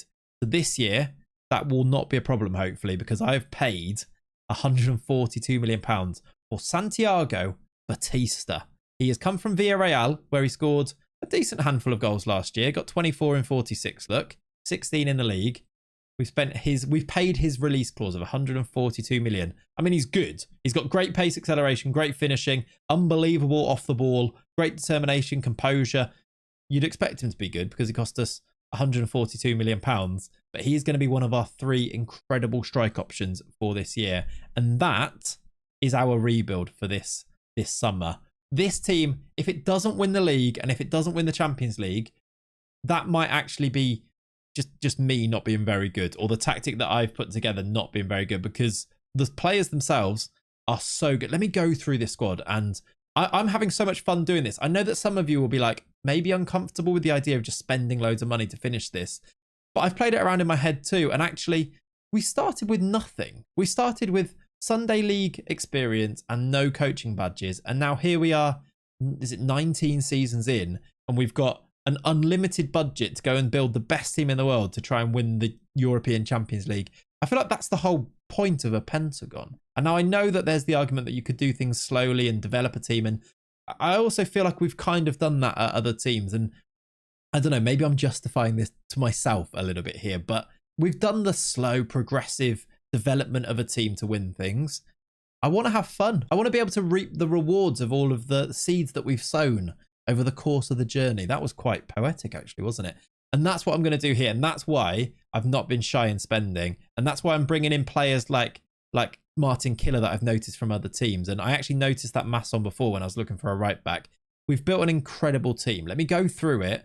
And I want you to appreciate just how strong this is and the team building aspect of it. Yeah, it's loads of money, but what a squad of players. Goalkeepers, we've got Stana, who is, I think, the best goalkeeper in the world, the Romanian, with the backup Danny Ruiz if we need him. Right backs, we've got Cardoso, incredible right back. He will be rotating with Masson, who might even just be a little bit better. And we've spent £100 million on. We've got Martin Killer, who we've seen, and Mendoza. Look at the state of how good Mendoza is, by the way. And then if you want to take both of them out, you end up with a defensive pairing of Felix Ulysses and Chukwuemeka Matthew.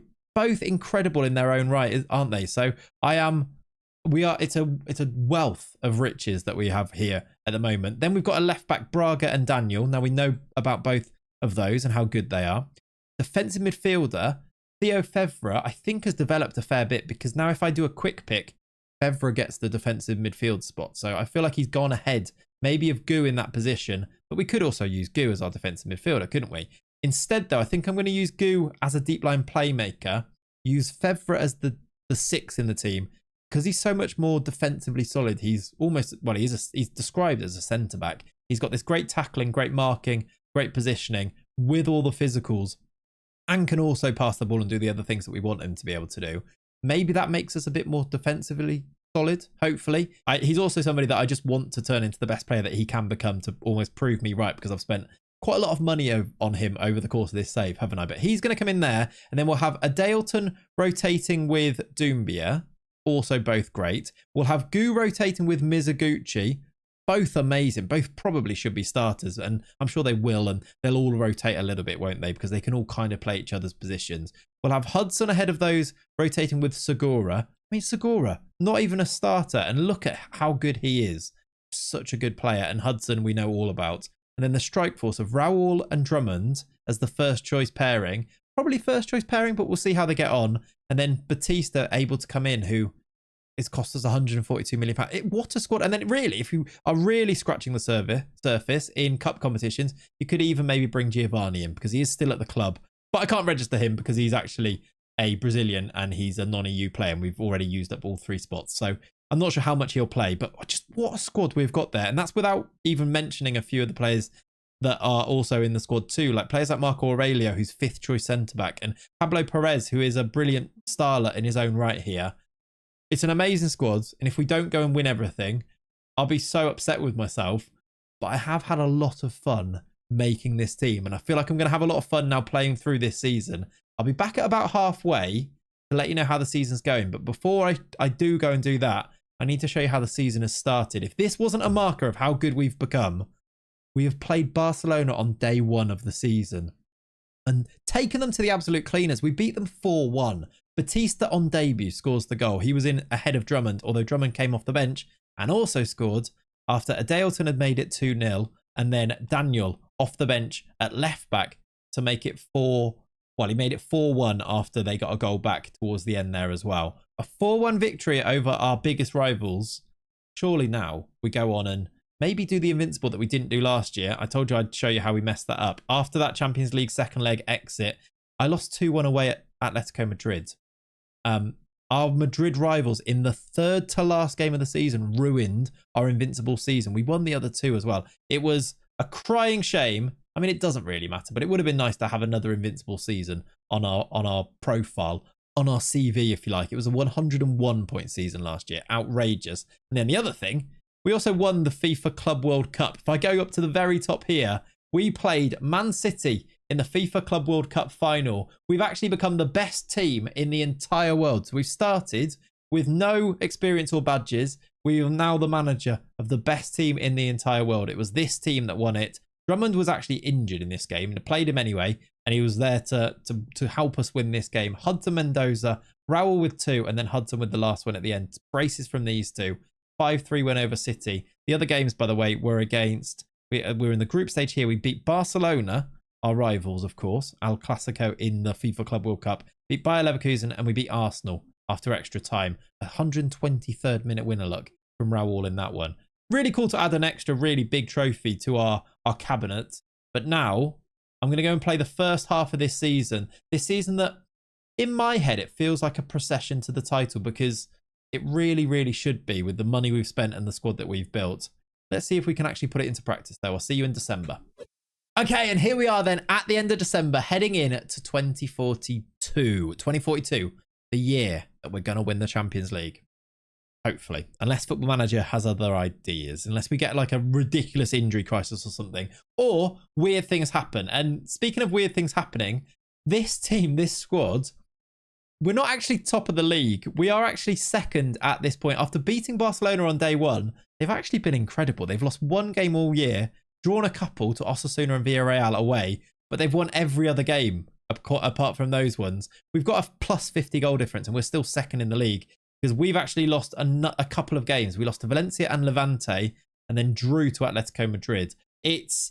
I'm still feeling okay because we play Barcelona again, and if that first game against them was anything to go by, we should be able to beat them and maybe win this title. And there's a long way to go in the season, of course, but it is a bit weird that we've actually we're doing worse than last year. That's also not really my focus. The Champions League is my focus. And in that competition, we are looking good to go through to the next round, or to skip the playoff and go straight into the last 16. Porto are actually above us. It's good to see Porto doing well. Did they win the league last year? Where did they? No, they finished second 3 years in a row. Look, we've left them just broken. Benfica are just too good for them. Even if we're taking Benfica's best players, they're missing a few players here as well, actually, looking at them. Neto is leading their line. Who is Neto? Should I sign him? No, I shouldn't sign any more, should I? Leave Porto alone is the answer to this. We're doing okay in the Champions League, though. We should be going through quite comfortably. Our last couple of games in that are against Benfica themselves, actually, and Karabag. So we should pick up, I reckon we should pick up 2 wins there, to be honest, to go through in that one. In the league, let me just show you the stats first of all, though. The team is so much fun. I'm really rotating as well to try and keep people as fresh as possible for the end of the season. We have had a few injuries as well. Players like Braga was out injured for a long time. He's just recovering from that at the moment, actually. But we've got Daniel, who's actually injured himself here. I've had to play George Mendoza as a left back quite a lot because of that. But actually, not the worst thing in the world because you can play. Look how many great players we've got. We have got Raul as top goal scorer with 23 and 21. Having his best season ever so far. We've also got Drummond got 17 and 15 starts, which is quite cool. And then Batista, injured at the moment. He has torn his hamstring, which is a blow because I'm hoping he's going to be back. He's back in 3 to 6 weeks, so he should be back for some of those knockouts. I'm just hoping we don't get injuries to lose the edge that we've built this season, if that makes sense. But he's actually got 9 goals and 11 starts as well, which is pretty good going. The squad's great. We're doing fine. I'm hoping that when we play Barcelona again, which is in January, if we beat them, we'll be in a good spot. And what I'm really hoping is that I'm going to be back for a Champions League semi-final next. If I'm back before that, it's because we've gone out of the Champions League. If I'm back for that game, it means we're going to do some more live comms and hopefully this year, get things done. I'm going to go play some games. I think I'm going to avoid signing anyone. I don't think we need to. I'm going to go play some games and I'll see you hopefully for a Champions League semi. Okay. Here we are then, and good news, we are in the Champions League semi-final again. We are actually playing Benfica, which feels weirdly apt as I'm still wearing this Porto shirt here right now. It is Benfica versus Real Madrid and then Inter versus Liverpool in the final. It feels very likely that we're going to have another showdown with Liverpool, doesn't it? Almost. Although, actually, last year, Ajax ended up beating them in the final. It was a 3-2 win in that final last year. For all the world, I thought Liverpool were going to win that title. They were great against us, especially at Anfield. But maybe not having Anfield and the power of Anfield meant that Ajax could beat them on the specific day. This year, the final is in Athens, and we play, first of all, against Benfica. I'm hoping that we should be able to dispatch them. We've beaten them relatively recently, and we surely have a better team than Benfica. It is now, though, time to do this. Let's get straight into it. I've picked the team, and it is as follows. Stana, Masson, Ulysses, Mendoza, and Braga at the back. We're going to go Fevra as the number 6, with Adeilton and Gu ahead of him. Hudson in the 10, with Raul and Drummond as our strikers. Batista is back from his injury, and he will be on the bench, and then the rest of the bench is as follows. It's pretty much first choice. The only injury is to Aaron Segura, who's out for 2 to 5 days, and will be back for the second leg. If you are wondering about the rest of the progression through the competition, we have beaten, after qualifying from the league phase, we beat Ajax home and away, last year's champions. It was pretty close. We beat them 3-2 away and 2-1 at home, but we have dispatched of those. And then we got Spurs. So far, it's a pretty favourable draw, really, isn't it? I mean, Ajax, they did win it last year, but you probably still take them. And then Spurs, we beat them 4-1 at home and then 1-0 away from home. We play away from home first here against Benfica. And if we can get a result against them there, you'd really put us as favourites, wouldn't you? Try and get through to the final. Without further ado, then, let's get into this. I've picked that team, submit it. Hudson's lacking in match sharpness, but he'll be absolutely fine. That's because Segura's actually got himself into the team a few times recently. Now, though, let's say enjoy the match. Go and play your own game. Get ourselves underway in another Champions League semi-final. Do I recognise any of these players? Caralabu. I remember I went through this team talking about how good they were. It wasn't Costa leading the line then, though, was it? There was a different player. I can't remember his name, but he may have been taken. Benfica are no joke, though. We know how good they are from our time in Portugal. But surely this team of players that we've got, they are outrageous. Surely we can do the business. Straight away, it's a corner for Benfica. I say straight away, 11 minutes in. First highlight looks like it's going to be for Benfica. Cabral back in. Pereira to the byline. There are players in the box if he gets it in there. He goes back instead. Good football, but we've actually got the ball away now. Braga into Drummond. Maybe a counter-attack goal to give us the lead here. That would be glorious, wouldn't it? Drummond finds Gu.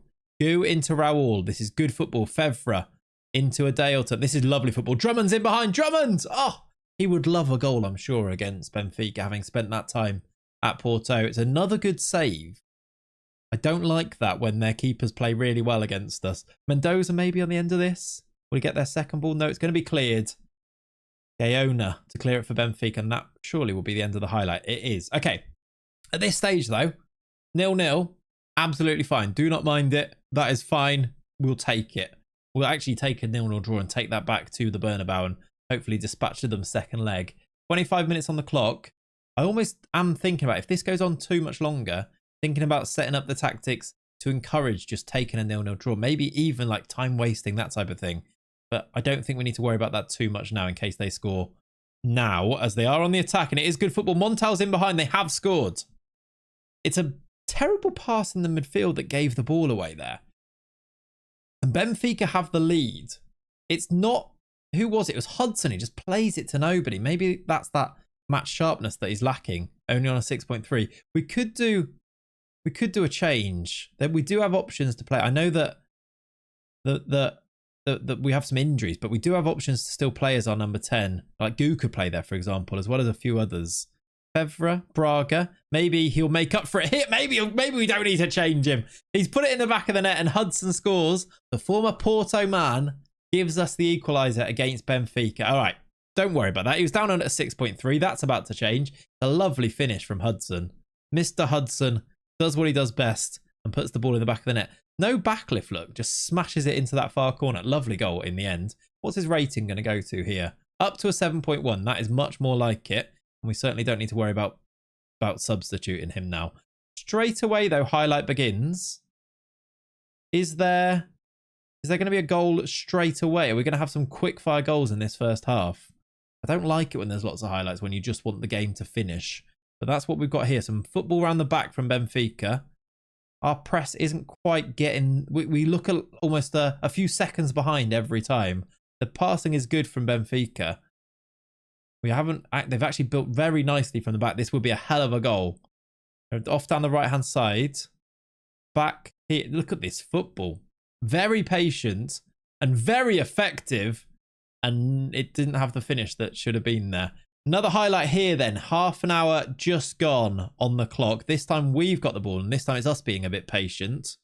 Hudson plays the ball down the line for Drummond, who's not going to get there. Hudson's passing has been... Oh my word, there's a mistake there. Drummond's in. Drummond, round the keeper, chips it over. We now have a lead. It's a defensive mistake. A loose pass, I think. A bit of a miscommunication, perhaps, in their defence. Drummond has taken full advantage, and the star boy, the lad that came through our youth intake a couple of teams ago, has given us the lead away then at Benfica. I wouldn't say we've massively deserved it. It's been a very tight game, but we've scored it's been 3 goals quite quickly together. And we suddenly, approaching half-time, have the lead. Maybe Benfica have other ideas now. They've got a corner. Gaona to swing it in towards Pena. Mendoza wins the header. He'll get a second go, though. Gaona maybe goes for goal himself here. He does. That's a save. That's a save, I think, from Stanner in the goal. And they're going to get themselves a corner. We've kind of got away with one a little bit there.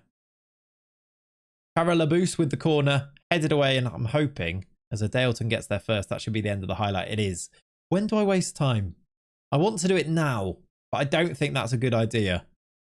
Half time approaching though, we do somehow, having been behind, have a lead going into the second half here. No changes from me. I will keep things the same. And to be honest, it'd be lovely if we got ourselves a third goal here and really hammered home the advantage. But I'm a little bit more worried about Benfica coming the other way based on the way that the game's gone so far. Gaona now down the left-hand side has got a load of players in the middle. One of them is Carlos Costa. And to be honest, they deserve that. That's 2-2. That's 2-2. And it's all square.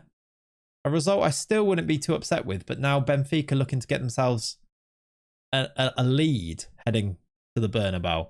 Where shall I make changes? I suppose having the option to do that change up front is something that I should do, isn't it? So Batista on.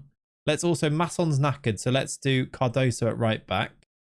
And then we'll do a Daleton for Mizoguchi as well. Having the players like that to bring on is just what a position to be in, really. We've just brought on Batista, £142 million signing. Mizoguchi, one of the best centre mids in the world, and Cardoso, one of the best right backs in the world. And all of them off the bench is outrageous, really, isn't it?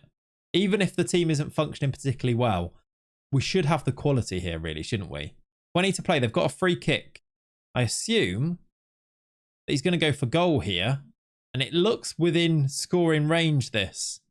It's off the bar. We will not worry too much about that. With 20 to play, is there Ulysses maybe not playing particularly great? Maybe a change at the back in need. I will do the change at the back, actually, even though I don't usually like to change those centre-backs. But I'm going to bring on Chukwuemeka and Matthew, even if he's going to be a bit of a threat from set pieces. Give him the run out and we'll go from there. Batista now with that ridiculous mohawk. I think his mohawk's more impressive than Espinosa's, you know. Fevra, a goal to give us the lead would be nice. Cardoso, a few of the subs into changing there. Cardoso, Batista. He's about a yard out, but the keeper made this. I think it was the defender actually that made the block rather than the goalkeeper there. Yeah, it was a block shot because it was Sibka or something like that made the block. We went pretty close there. 10 to play, and I'm fine with the 2-2 draw, but almost giving ourselves a lead for the Bernabeu. 8 minutes to play. I think I've got maybe one change left. How many stoppages have I used? I think maybe just 2. Benfica have the ball now. I mean, I need to see how this highlight goes. I'm tempted to waste time, but if they score now, maybe that won't be the best play. They are on the attack. Gaona. Back to Cabral. This is dangerous. This is good football as well. Montal, that's a lovely goal. Is he onside? They are going to check. I think he might be on. And actually, we may have a deficit to try and overcome here. Batista's come on and got a 6.3. I'm pretty sure he's onside here. He is. It's 3-2 Benfica. What a topsy-turvy game we've been involved in here. I'm going to bring on... Who am I going to bring on? Demba Doumbia, I think, and put Mizoguchi in there. And I'm going to see if we can create something towards the end here. But we are 3-2 behind. And we are going to have to turn this around at the Bernabeu. Benfica are a serious football team, aren't they? That is not part of the plan. Second leg could be interesting. I do slam the team, and I will slam the team. We've got Valencia at home in between. We are just looking at the Champions League there.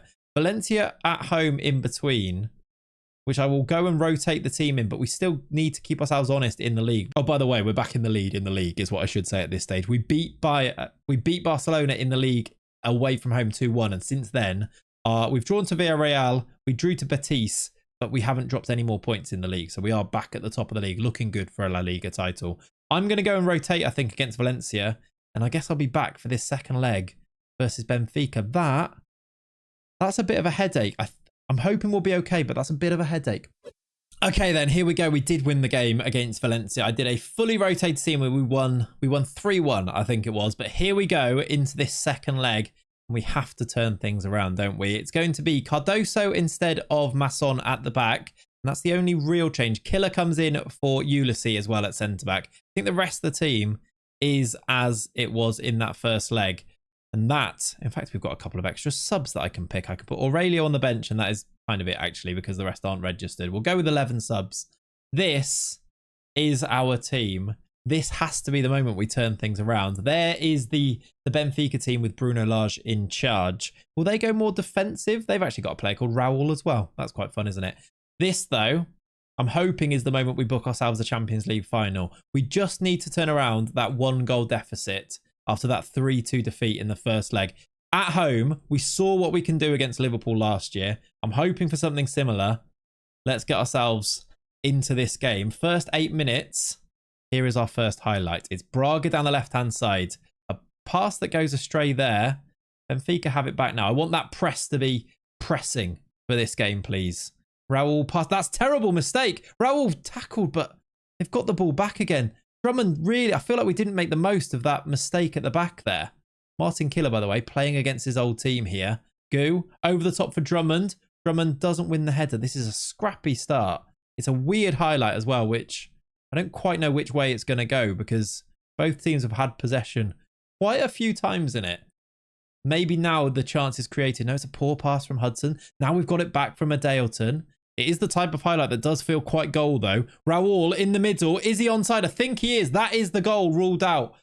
No, it's not. I mean, what I mean by that is the advantage of Benfica ruled out because I'm pretty sure he's going to keep the flag down here. Well, the linesman has. I'm pretty sure this goal will get given.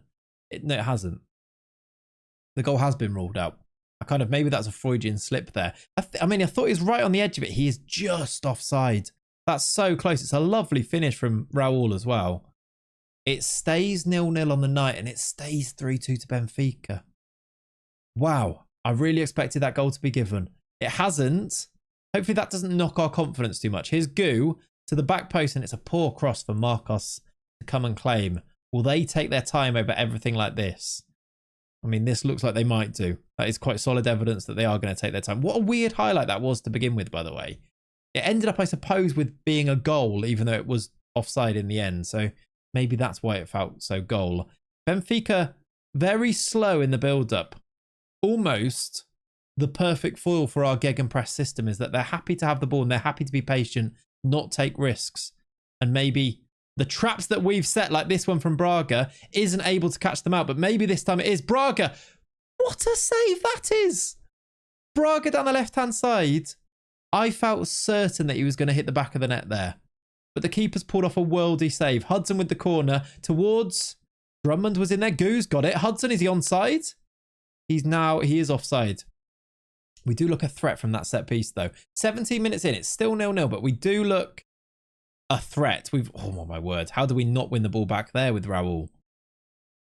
We look like exactly what I was talking about. They look like they're going to take their time, but if we can just pick them off or pick the ball off from them every now and then, we can carve them open. Here we go again. Goo into the space. Raul now is in on goal. Raul for 1-1. Sorry, it's not even 1 for 1. For 1-0 is what I meant by that. I meant for all level. For 3-3. Raul has scored now.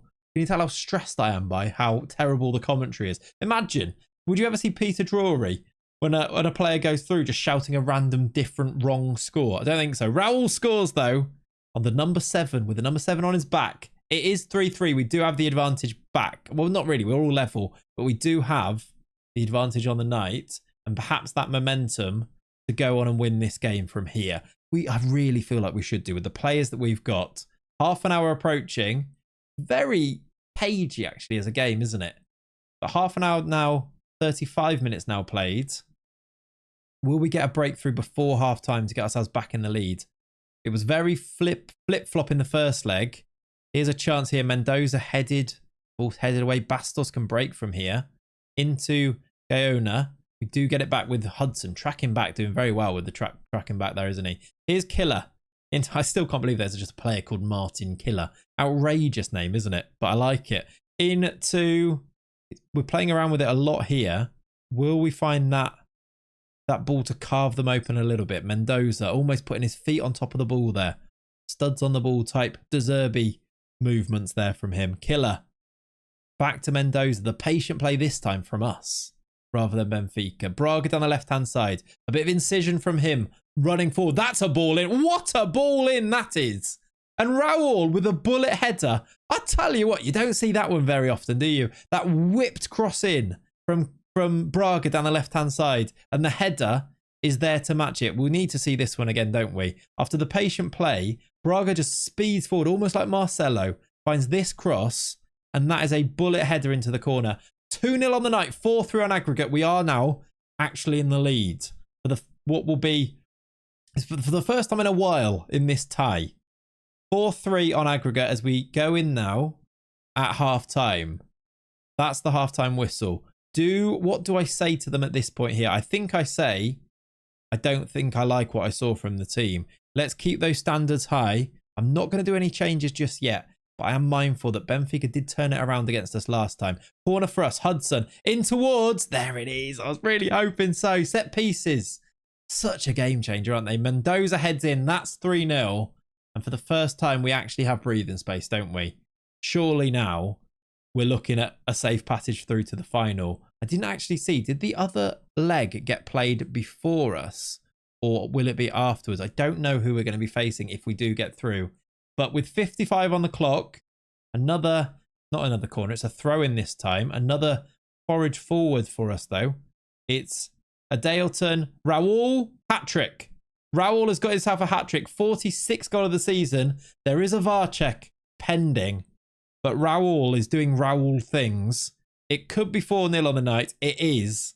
And it's a beautiful goal, actually. So simple. Just that short throw in. Gets it back to the player that received the first. The two of them combining. I don't even know who would have been offside there. I suppose it's from the cross on Raul, but I didn't see it myself. It is 4-0. And now it's time to do subs. It's time now to take this easy and make sure we get through. Adaleton's picked up a knock. So we'll do Mizuguchi for him. We'll do Hudson for Segura. We'll bring on Batista for Drummond. And do you know what? Chukwuemeka Matthews coming on for... Who do I need to look after the most? Probably George Mendoza. I'd love a header from Chukwuemeka Matthew. I'd love to see... To catch him heading the ball into the back of the net. At least one more time. Before we finish off our Pentagon journey. I mean, will that be this season? We will see. But we've put ourselves in a pretty good position, haven't we? Raul's hat-trick. It feels more comfortable than it actually has been, but we're looking good for a Champions League final. There's 10 minutes to play. Here comes Chukwuemeka Matthew into Segura. We're looking for a 5th goal here. Segura gets it back. Oh, this feels quite goal. When that happens, you always think there might be a goal at the end of it. It's in towards Batista. It's headed away. Braga picks it up. That cross is unbelievable. That's going to be an own goal. It is an own goal. Raul is maybe claiming it, but it's going to be a Cabral own goal. That's 5-0. That's 7-3 on aggregate. And I think now we're safe to say that Real Madrid, our Real Madrid, are going through to the Champions League final where we'll either play Inter or Liverpool. I suppose we'll quickly find out after this game who that opponent's going to be. Then we'll go through the stress of a big final once again. If I don't win it this year, I will be very upset. Batista's made it 6. What a finish that is from the substitute. That's the difference from last year. Last year, we wouldn't have been able, we couldn't bring on a striker with this quality. That home advantage is wild, by the way. We lost to these 3-2 away. We've just beaten them 6-0. And this is a good team. And it doesn't even feel like a 6-0 game, really. But that is what it has been. It's 8-3 on aggregate. And I'm going to say congratulations on winning. We're going to say well done, everyone. We're in the final. Let's get that good mood flowing. Let's go and find out who our Champions League final opponents. It's Inter. Inter have knocked out Liverpool. Now, that is interesting. Let me go and see what the result was in that tie. 4-1 on aggregate as well. A second leg win of 3-1 back at the San Siro. And Liverpool are knocked out. And we will play Inter. They play a back 5 system. Will that work against... How will that play against our narrow diamond? Who knows? We've got a few games to go to wrap up this La Liga title. And then on the 31st of May, I'll be back to see you for a Champions League final, which could be the final game of our Pentagon challenge. Let's go finish off the season and I'll see you then. Oh, here we go. Okay then, here we go. Our date with destiny has arrived. We did win La Liga, by the way. It was a 98 point season from us. 109 goal difference. We actually won the remaining games, except for one against Sevilla where we drew. Just have a quick little look at the names in this team that I played in these final few games. It was a completely changed team. I refused to risk any of the players that I might need to start in this Champions League final. Chukwuemeka Matthew played a few games and scored a goal, actually scored a header here, but I completely rested everybody because I didn't want to take that risk. And that means that heading into this Champions League final with Inter, we do actually have on the morning of to be fair, it is only the morning. We could get an injury last minute here. Please don't happen. Touch wood. There's some news. Is there any injuries? No. Heading into the game, we have got, with what looks like pretty much a fully fit team. We've got a fitness test for Leandro Drummond, but he's absolutely fine. Same for Martin Killer, but he's also completely fine. The sharpness is a little bit low because they haven't played football, but I think it's still high enough that they'll be okay. The morale is great. The team is going to be as follows. It's going to be Stanner in goal with Cardoso. Although actually, Masson is now back. What does it say about him? Fitness test not required. Do I go Masson? Let's go Masson. I think we're going to risk him. It's going to be Masson, Killer, Mendoza, Braga, Fevra, Adelton, Gu, Hudson, Raul, and Drummond up front. The team is ready. We've got Chukwuemeka Matthew on the bench, Batista on the bench if we need him, Mizoguchi on the bench. It's a stacked defence. Ulisi on there, Segura. We're ready for this. And this has to be the moment, surely. Inter Milan are our opposition. Inter Milan, who are managed by Simeone Inzaghi and have a load of new gens that I've not necessarily heard of. That Erwin Betrancourt, I should say, is also a face in the game that is in every save. Also always brilliant in every save. A bit like it was Giladucci. Check him in your save as well if you're playing a long-term save right now. Here is our team. Champions League final in Athens. And we're underway. Here we go. This has to be the moment. Please. Please get the job done, lads. Play well. Score the goals we need.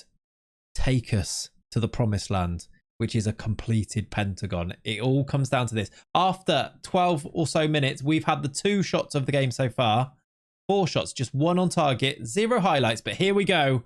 First highlight of the Champions League final 2042. Braga down the left-hand side. Masson, a late incomer to the team. It's actually stayed in off the corner flag there. He's played a little 1-2 off the corner flag again there. What a weird highlight this is. Inter on the attack now. We've got the ball back off them though, which is good. Okay, safe play from Hudson. Here's Masson. That was very weird how it hit the corner flag. You don't see that very often, do you? Here's a cross. Penalty! Penalty given. Drummond goes down. And we have the chance from the spot to take the lead in the Champions League final. It will be Raul. Real Madrid, Raul. But not that one, who will have the chance to give us the lead in the Champions League final. With the number 7 on his back. I'm assuming it is him. It should be. It is Raul. Can he give us the lead? Yes, he can. We have the lead in the Champions League final. Our 5th Champions League final. Actually, have we played other ones before that? Have we ever lost a Champions League final? Don't say that right now. Our 5th, looking for our 5th Champions League final win. Let's say that instead. 18 minutes on the clock. Comfortably, confidently dispatched by Raul. After it was won by the star boy that is Leandro Drummond. We love him to bits, don't we? 26 minutes on the clock. Still Inter haven't had a shot yet. Long may this continue as we attack again now. With Martin Killer on the ball into Braga. Slightly risky pass that one, but we get away with it. Gu into Hudson. Around the corner. Raul's in again for 2. He's hit the bar. It was a great chance. It was actually a chance that he should have been burying, I think. He doesn't, and it stays at 1. Which I'm now worried about. Still, though, Inter haven't had a shot. We're heading towards half-time from the corner. Can we get Mendoza on the end of this? Or maybe Killer. Mendoza's there. Mendoza's there. He doesn't win it. But we will recycle it with Braga. Oh my word, he's gone all the way through. He's put it wide. That was a chance. He almost took it too early, I think. He could have taken a few more strides into the box there. I don't know why Inter didn't seem to mark him, but this has been a comprehensive first half. But it's still only 1-0. 0 shots from Inter Milan. Imagine we can do a Champions League final where they have 0 shots against us. That would be a dream, wouldn't it? They usually have a few. And also the way that FM is, it makes you think that if they have one, it's going to end up in the back of the net, isn't it? Let's also not say that and tempt fate with this. Instead, let's go and get ourselves a second goal here. Gu has the ball, can play it wide to Braga. Braga can whip it. We've seen this before. Can he get a good cross into the box? He can. Raul's on the end of it. Back over. He heads it back where it came from, but just over the top. Drummond looking to get on the end of the header, which was a shot, wasn't it? But not able to. Another highlight starting with us on the attack. Gu into Braga. Braga into the box. Goes for goal. Oh my word, what a finish. Braga on his weak foot has curled it into the corner. And we lead 2-0 in the Champions League final. And this has to be it. We've given ourselves what hopefully is an unassailable lead. This is a beautiful goal from Braga. He picks it up.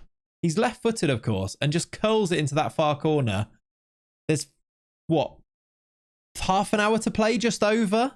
Still no shots for Inter. I'm going to think about changes at this stage. I know it's a pretty big lead, and I know they've offered nothing, but I still want to be safe, I think. We're on the attack again here. Adeilton. Into the box. Drummond's there. Keeper claims. I'd love Drummond to get a goal. I really would.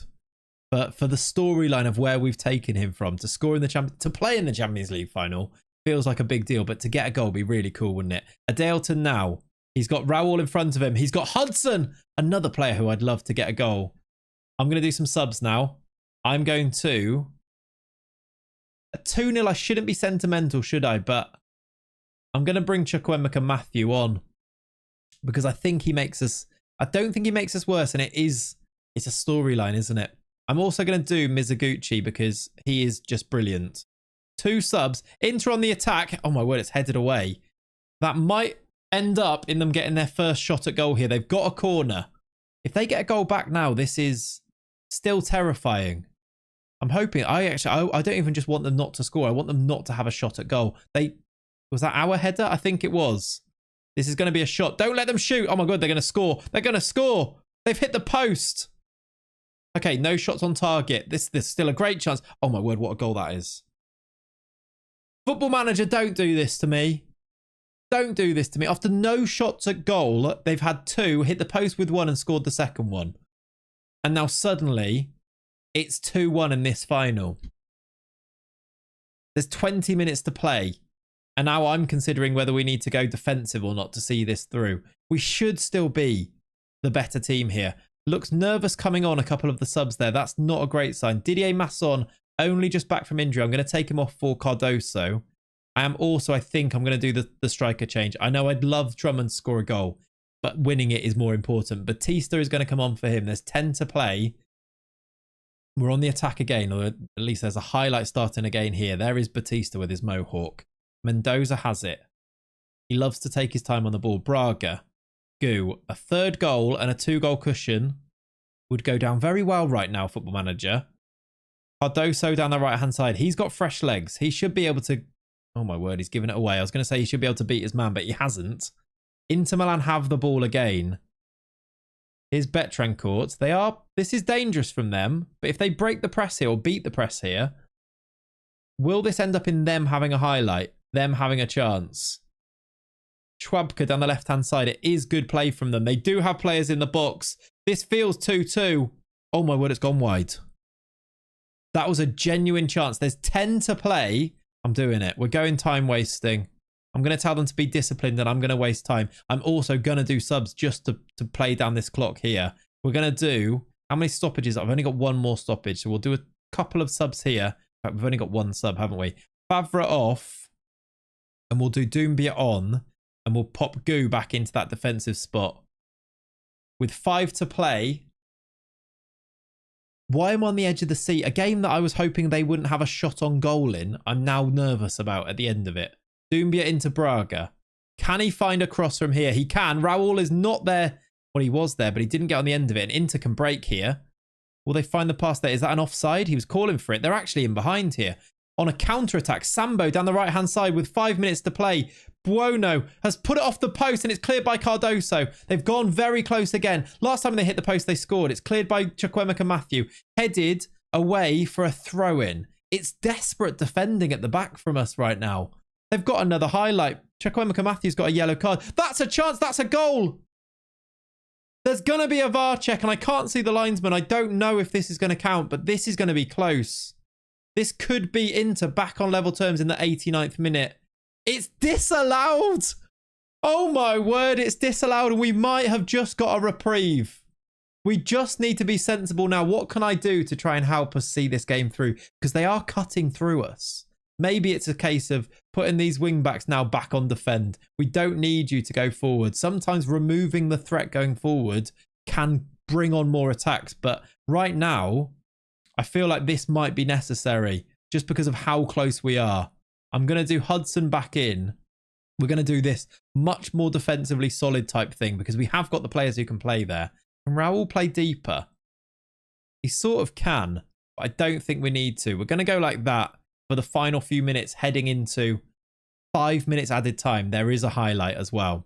And this is where we might struggle to create attacks. Although Braga is well forward here. That's a good cross as well. Raul will collect it. Take your time. He doesn't stay in the corner. Mizoguchi, it's hit the post. It's hit the post to seal it. And it's going to go for a throw-in to Inter Milan. Although Braga is going over to take it. Is it actually our throw? Someone either deflected that or there was a save in there somewhere. We've got 4 minutes to play and Braga is taking his time as I want him to. Just please take all of the time. Go to that corner. He doesn't. He goes instead. That's silly, lads. Batista can't keep it in. There's 3 minutes to play. 2 minutes to play as we head into the 4th minute. There's 1 minute, 30 seconds to hold on. That's time. Referee blow the whistle. Real Madrid win the Champions League. And we've completed the Pentagon. We've completed the Pentagon. It took us 19 seasons, I think. But we have gone from nothing, from no badges, from Sunday League player experience to winning the Champions League in Europe after winning the Champions League in all 4 other continents too. Raul lifts the trophy for Real Madrid. Some of the storylines have been glorious. This save has been so much fun. We've done it. It's been a real labour of love, let me tell you that. The time I've put into playing this save is outrageous. I really, really hope you've enjoyed it. What do we do next, I suppose, is the question. And also, would you like to see a video where we go through and just look at the save in detail? What happened to the clubs that we left? Go through maybe a best 11 of players that we had, biggest save heroes, maybe a simulation into the future as we get the aliens now to toast a win. I've just told them they're all training again. I've lost my head here. Because of the aliens, I think Real Madrid win the Champions League. And we have won it all. I want to just have a quick look before we finish up today. Job history. Real Madrid, there is a European UEFA Champions League win there. At Vitoria, there is a Copa Libertadores win there. At Chicago Fire, there's a CONCACAF Champions League win there. At Mamelodi Sundowns, there is an African Champions League win there. And then finally, at Guangzhou, there is an AFC Asian Champions League win there. We've done it. This man here has done it. He's got 100% reputation. What a story. Thank you so much for watching. I think we finish up by saying our work here is done. And we're going to go and lie on a beach and celebrate. Because we are going to retire. And that, my friends, is the end of the story. Thank you so much for watching. I'll catch you in the next video, whatever that might be. Let me know what you fancy in the comments down below. Subscribe to the channel. And I'll see you next time. Bye-bye.